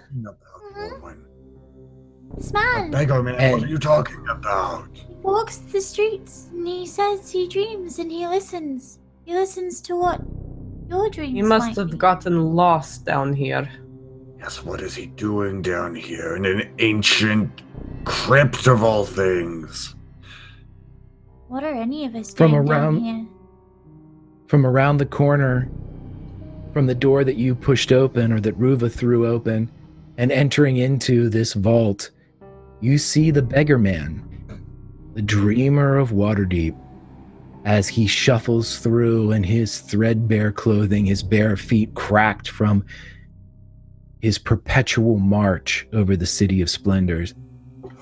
Artemis walks past, nods at Ruva, and hands the staff to the beggar man. Artemis, is that wise? Artemis, Ruva, you know this man? Oh, yes, actually, we're very well acquainted.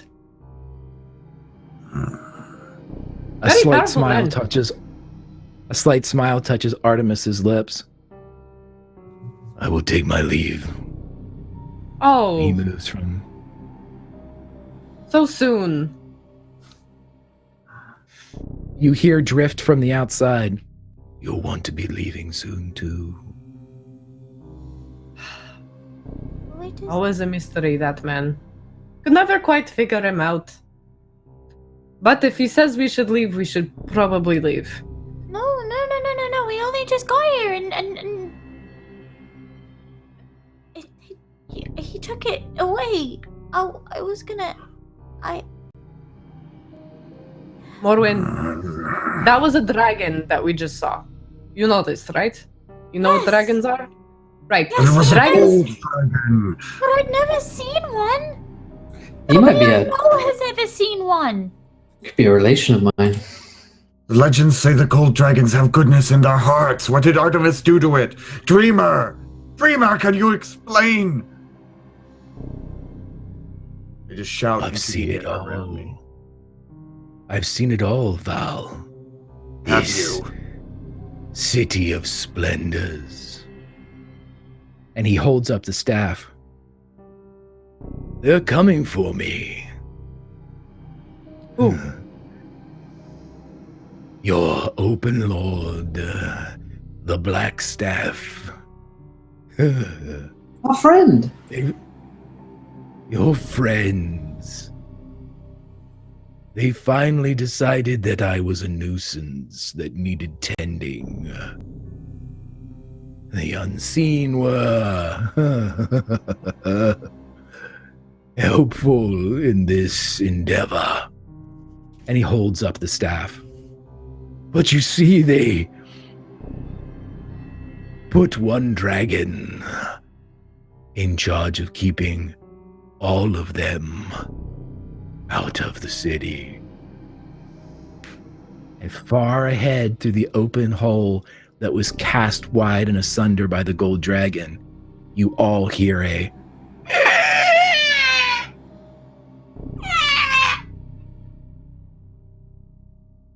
and there are screams from the surface of Waterdeep.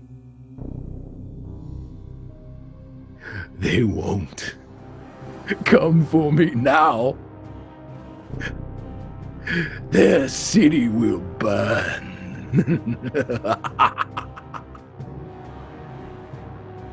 I don't like your friend, because of a Ruva. stick.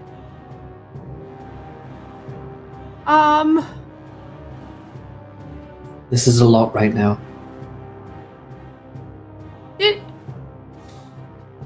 Was Artemis a bad guy? Doesn't seem like a good guy right now, Rufa. I've got to be honest with you. Yes, but we don't He have the seemed- hard evidence to bring him in. That's not... Why is that He seems kind of crazy. And he's kind of like this famous assassin guy, right? So I'm pretty sure he's probably like on a most wanted list.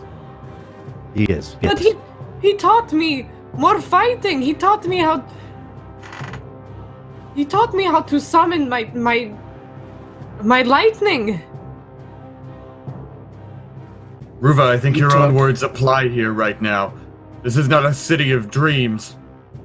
A city of nightmares. We have the chief And- nightmare right in front of us. Oh. The dreamer smiles at Val.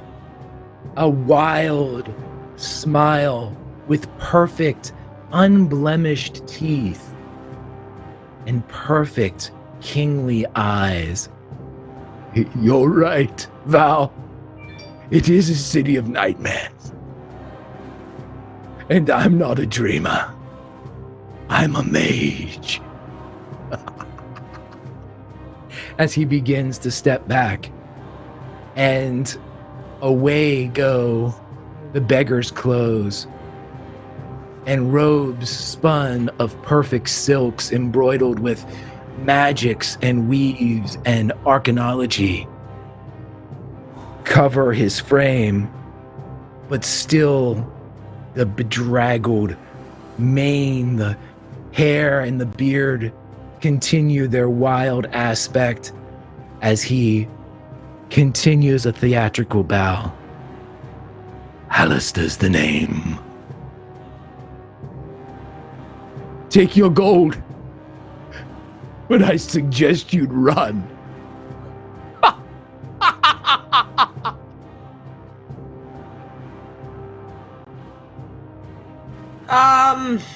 Nice to meet you. I'm stunned.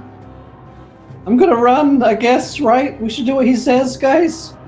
Officer, I think we need reinforcements. Yes, we should leave. We should leave.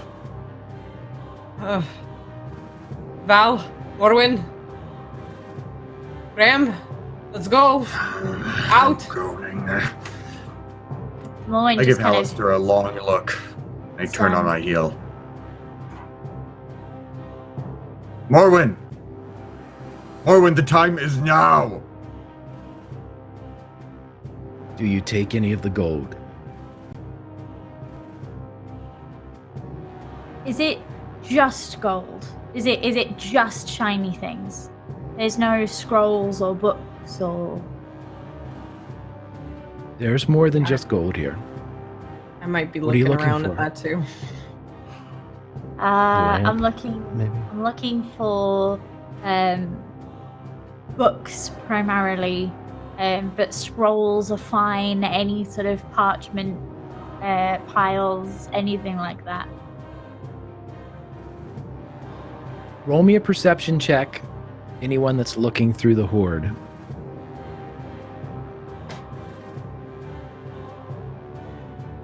Oh, fine. I'll do 13. 13. Did Blackstaff leave? Or is he still right there? He's still sort of right there.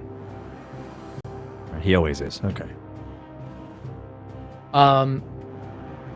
For those of you that are looking through, Morwin and Ruva, Morwin, you find beautiful artifacts, paintings, exquisite pieces of creation, whether it be pottery or paint. But there is a dusty scroll that's sitting there, and it is a tale of the sea. It seems to have no magic to it. No I'm gonna go painting dive attached for it. to it. Yeah, no, just gonna go and dive straight for that. Try and shovel it in my You get bag it. alongside the cat. Lucifer pulls it in as you feed it in, as you sift through the countless riches to grab this old sea salt stained parchment that is just a shanty, but it's one forgotten for hundreds of years. And you now have it. Yeah. Ruva, as you look through everything and you see everything sitting here,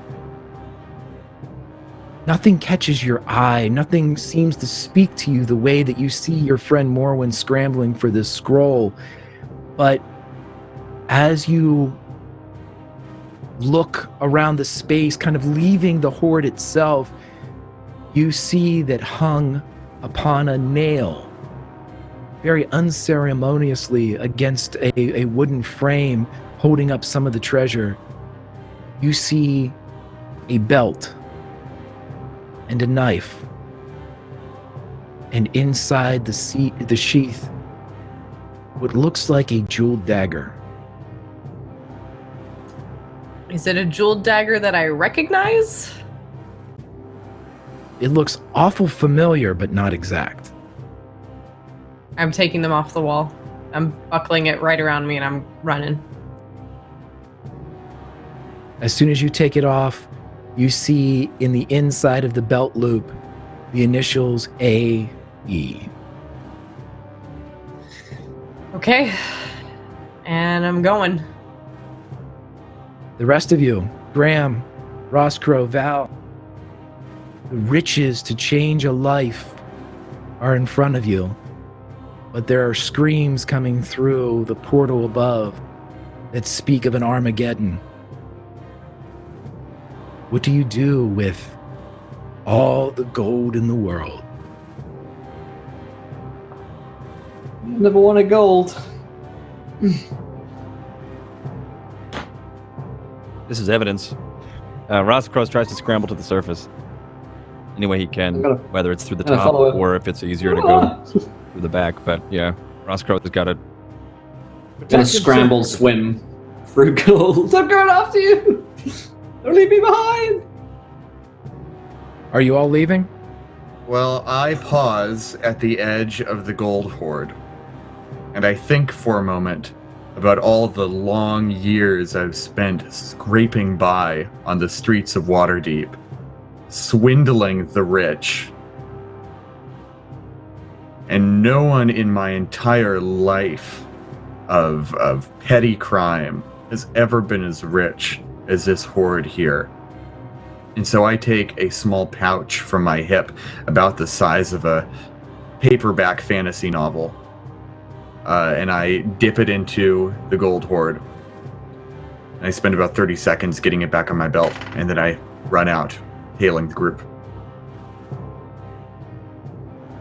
As soon as you all take to the surface, climbing the gold pile and leaving the riches of a life changed behind, taking just what you have announced, nothing, a scroll, a dagger belt, or a pouch, you climb and pull yourselves up to the streets of the City of Splendors. And as you stand there, the screams of the citizenry and the caws and cries of the griffins in the sky, you all turn your gazes skyward as flame and ice, acid and lightning rains down upon the city as the dragons chromatic return to the City of Splendors, a suitable diversion for the Mad Mage. And that, ladies and gentlemen, is where we will end Dragon Heist Waterdeep. Woo! Okay. Shit. Okay. Oh, man! Wow. GG's. Oh. and That was and not the good. the That did not return go of the way I dragons. expected it. Mhm. Oh, boy. Did we do good? I Well- don't know. Well, rip Waterdeep, that's all I'm saying. There's always Yeah. a Skullport. We'll always have Skullport. It's always sunny in Skullport, yeah. Whew. Oh. Well, Damn. well. Fuck friends. Waterdeep. Yeah. Fuck it. Ready in there. Yeah. Fucking Good now. Never mind. No. Good. GG's Waterdeep. It was a Game. good one that lasted. Yeah. Yeah, Mhm. GG. Oh man. Well. That's where the show ends, my friends. That's where the game has finished. If you enjoyed tonight's show, if you enjoyed the series, let us know. We finished a little bit early, so maybe we'll chat for 10 minutes here about the season end campaign, so our best favorite moments, that kind of thing. Before we have the next finale of the season, which is Game of Thrones: War of the Roses, where we're going to have a red wedding. I mean, what? Let's go around the cast of the crew first of all. Let's start with Greg. Greg, how was tonight's show, and how was the whole season of Dragon Heist Waterdeep for you? I have said it once and I'll say it a million times. I am a huge fan of this two-part campaign that we've been offered by Wizards of the Coast this fall with Dragon Heist and then into Dungeon of the Mad Mage. I've always been a fan of Waterdeep. I've always loved it, and the ability to be able to take a character mechanically from 1st to 5th level and then take them 5th to 20th level in Dungeon of the Mad Mage is such a fun concept. You might not do it, you might do things differently, but I love the kind of grassroots nature of Dragon Heist, where there's so many things that you can do. We briefly touched on maybe 10% maybe of what James has inside the book. There is so much to sink your teeth into. I am running it for my kids. I have an 8-year-old and my son is 12, and they are a paladin and a tiefling warlock, and they are having a blast. You've never seen joy in children's faces when they are told they can run a bar in the City of Splendors. I mean, breaking into how much gold pieces cost to get certain tiefling performers in the bar it's just a fantastic way to address many party needs in the broadest fashion and with great story. I love it. And it helps when you have great players who create and come up with fantastic characters like the ones we've had. I had a blast with all of you guys. Grimjack21502 on the Twitches and the Twitters.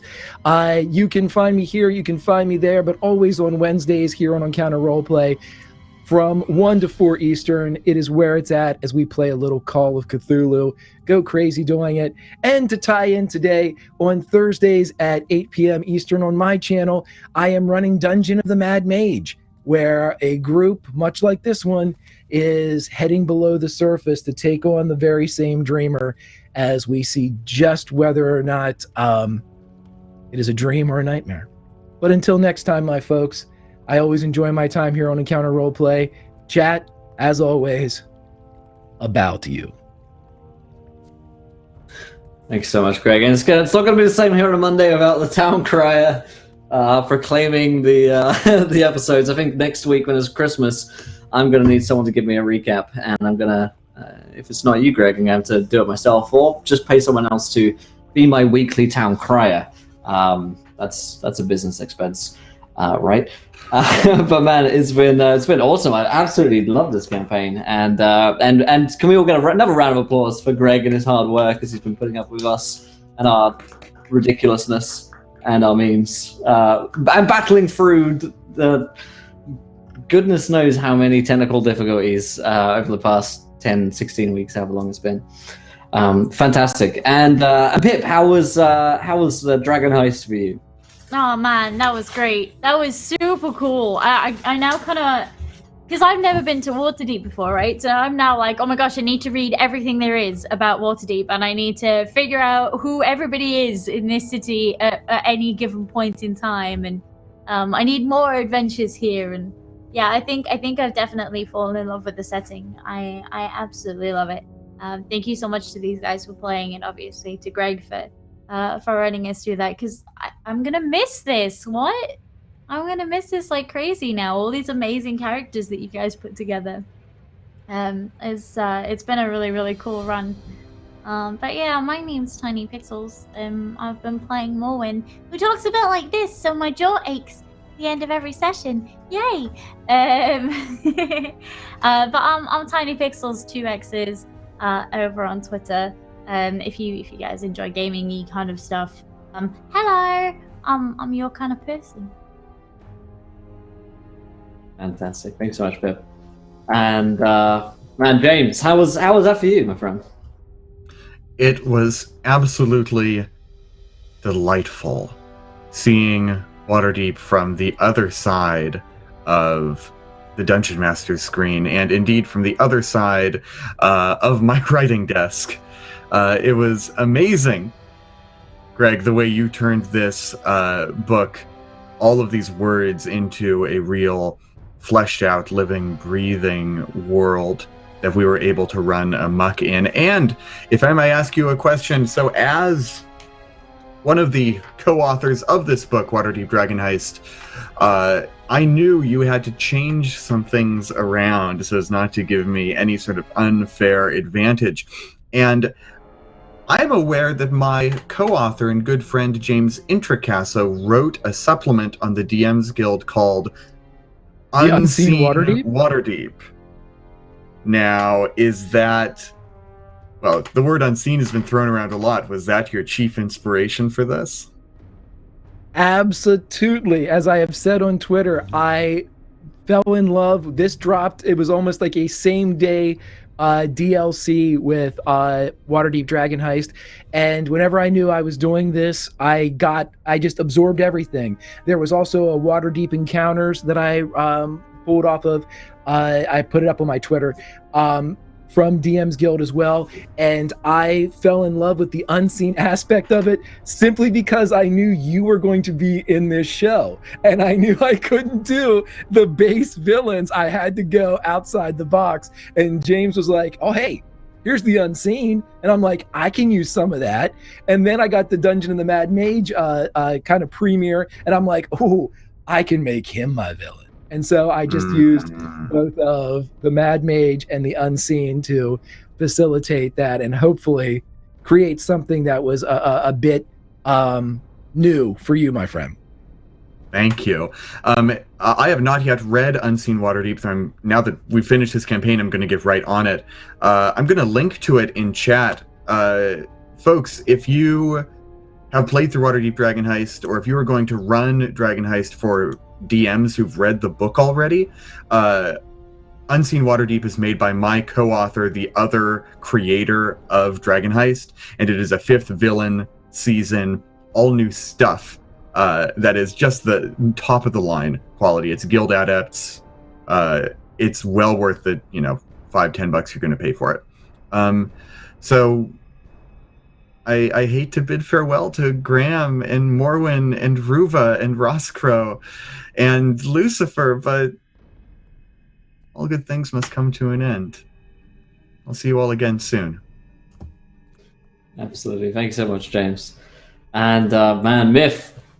Quite the journey from Edmer to Roscrow. Yeah. How was that for you? Because we got through a whole lot that season. Yeah. Man, I there's just so much. I mean, the last half hour of playing, I was stunned.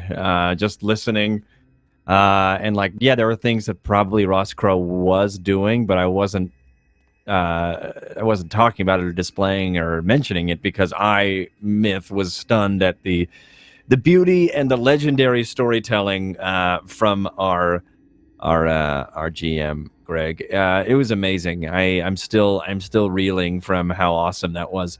I've never played in Waterdeep as well. It's been mentioned throughout my D&D career. Like in high school when my friends were reading all the Forgotten Realms books, I was like, yeah, okay, cool, but I like my own stories and I like to create my own world. But as of recently, I started to read up on Forgotten Realms in prep for my own game, Ruins of the Mad Mage.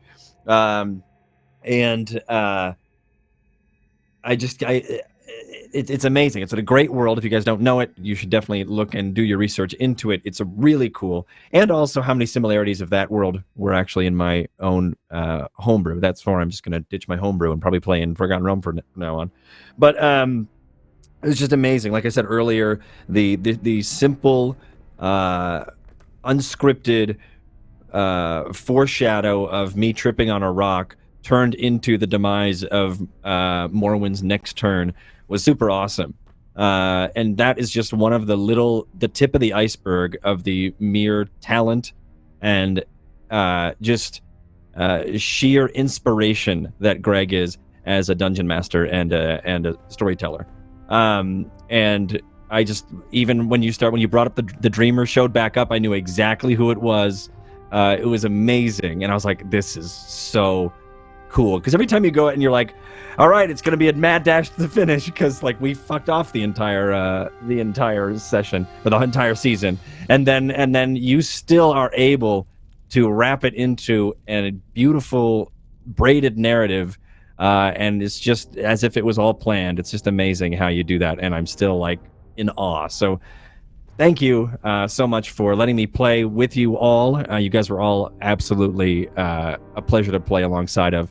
And thank you for being a part of this experience, everyone. Edmer was a fun character, but I couldn't sink my teeth into the story under or behind his eyes because he didn't care about the story. So then I, as a player, started to not I would just get distracted easily because there was no investment from the character. So I had to switch to one that would really be invested into it. And it really worked because I was so good. Thank you. Once again, I can't wait I don't know. It was so good. It was so good. I'm still stunned by how awesome that was. So thank you. And it was a wonderful playing with every one of you. I'm still honored to be here every Monday and play alongside of you guys. So thank you. And viewers and YouTube and Twitch, thank you guys for showing up and watching. And thanks for clicking play every time you go and watch these things. You're in for a treat. And I thank you for being along the journey as well. So yeah, you can follow me over on Twitter or Twitch. If you want or not, it's fine. But thank you. Thank you. It was great. Thanks so much, Myth. And Vandy, how was that tonight for you and across the whole season? It was amazing. I always look forward to kicking off my week with some D&D. It's hands down my favorite game. So I was very excited to explore Waterdeep with everybody. And I honestly, like, because I'm a DM as well, I honestly want to pick up Waterdeep Dragon Heist and run it for my friends and see what I can kind of come up with them, because this was incredible. And like Greg said, like, there's so much left to explore. So I want to see like what else there is to explore, and I want to read it and take a look at it. So it looks super, super cool. But it's always a pleasure to play with you guys. Like every Monday, it really makes my day, my week. So thank you to everybody here for spending the time and being awesome, our peers. And thank you to everybody in chat and on YouTube and Twitch and everything for for watching and for supporting us. It makes a difference. It makes a difference because we always like to play. I personally love to play for other people. And like, if it's a good show for people, then to me, that's a success. So thank you. Absolutely. And that was, for my part as well, really, really enjoyed it. I loved to play a character who was not intentionally, in fact, intentionally bad. But bizarrely, he ended up being really good at killing people. I quite like to see that journey, and the Edmure thing as well. Losing, a family member for him, or his chosen family, I guess, was a really big moment for Graham. So really appreciated that that chance to develop his character, and I would love to see where he goes in the future as well. I think he's probably got quite a long career of terrible adventures ahead of him. With the friends that he has. So it was quite a heartwarming tale, really. At the center of the story was sort of about all of our friendships, which I quite liked, actually, because a lot of campaigns are quite dark, and I quite like the darkness, obviously. But in this one, it was sort of quite PG-13 friendly, and there was something quite adorable about that with the cats and the friendships and the uncles, and obviously it's offset on this horribly brutal, drug addicts and gangsters and everything. But it's something quite nice about the story for our characters. And yes, big thank you to all of the viewers. It was, I just took a look actually at the numbers, and it was it's the most watched season. The most watched show this season on YouTube. So obviously people must have been enjoying it and keep watching it. So I really appreciate folks coming out to keep watching the show, even through mad Christmas and holiday scheduling that we've had. So that's really nice to know people enjoyed the show as much as we did, and the comments are always really nice as well. So I appreciate that. And yeah, I look forward to seeing what on earth may happen to these people and characters in the near future. But between then and whatever happens in 2019, when our next season kicks off in the new year, go and follow these guys. Greg, Myth. Just Greg and Myth. No, I'm kidding. Go follow all these guys. Wow. Is that what you think of us? So awful. I was actually going to go completely the other way and say, actually, don't follow Greg and Myth. Well, then my conscience got the better of me. I would have accepted. Yeah. But go follow all these guys, because they're doing great stuff in various other channels and shows and their own channels and projects, and they're well worth following and watching along. Some of the best folks on Twitch right here. So it's been awesome. We're gonna get into the next one, which is the Game of Thrones finale, where we're set to have a bloodbath of an episode, which is a whole lot less family friendly than this show was. But thank you guys for joining us on our adventures in Waterdeep, and we hope to see you guys next time. But until next time, try not to roll too many nat ones, because we want to be there laughing when you do. Good night, everybody. Bye. Bye.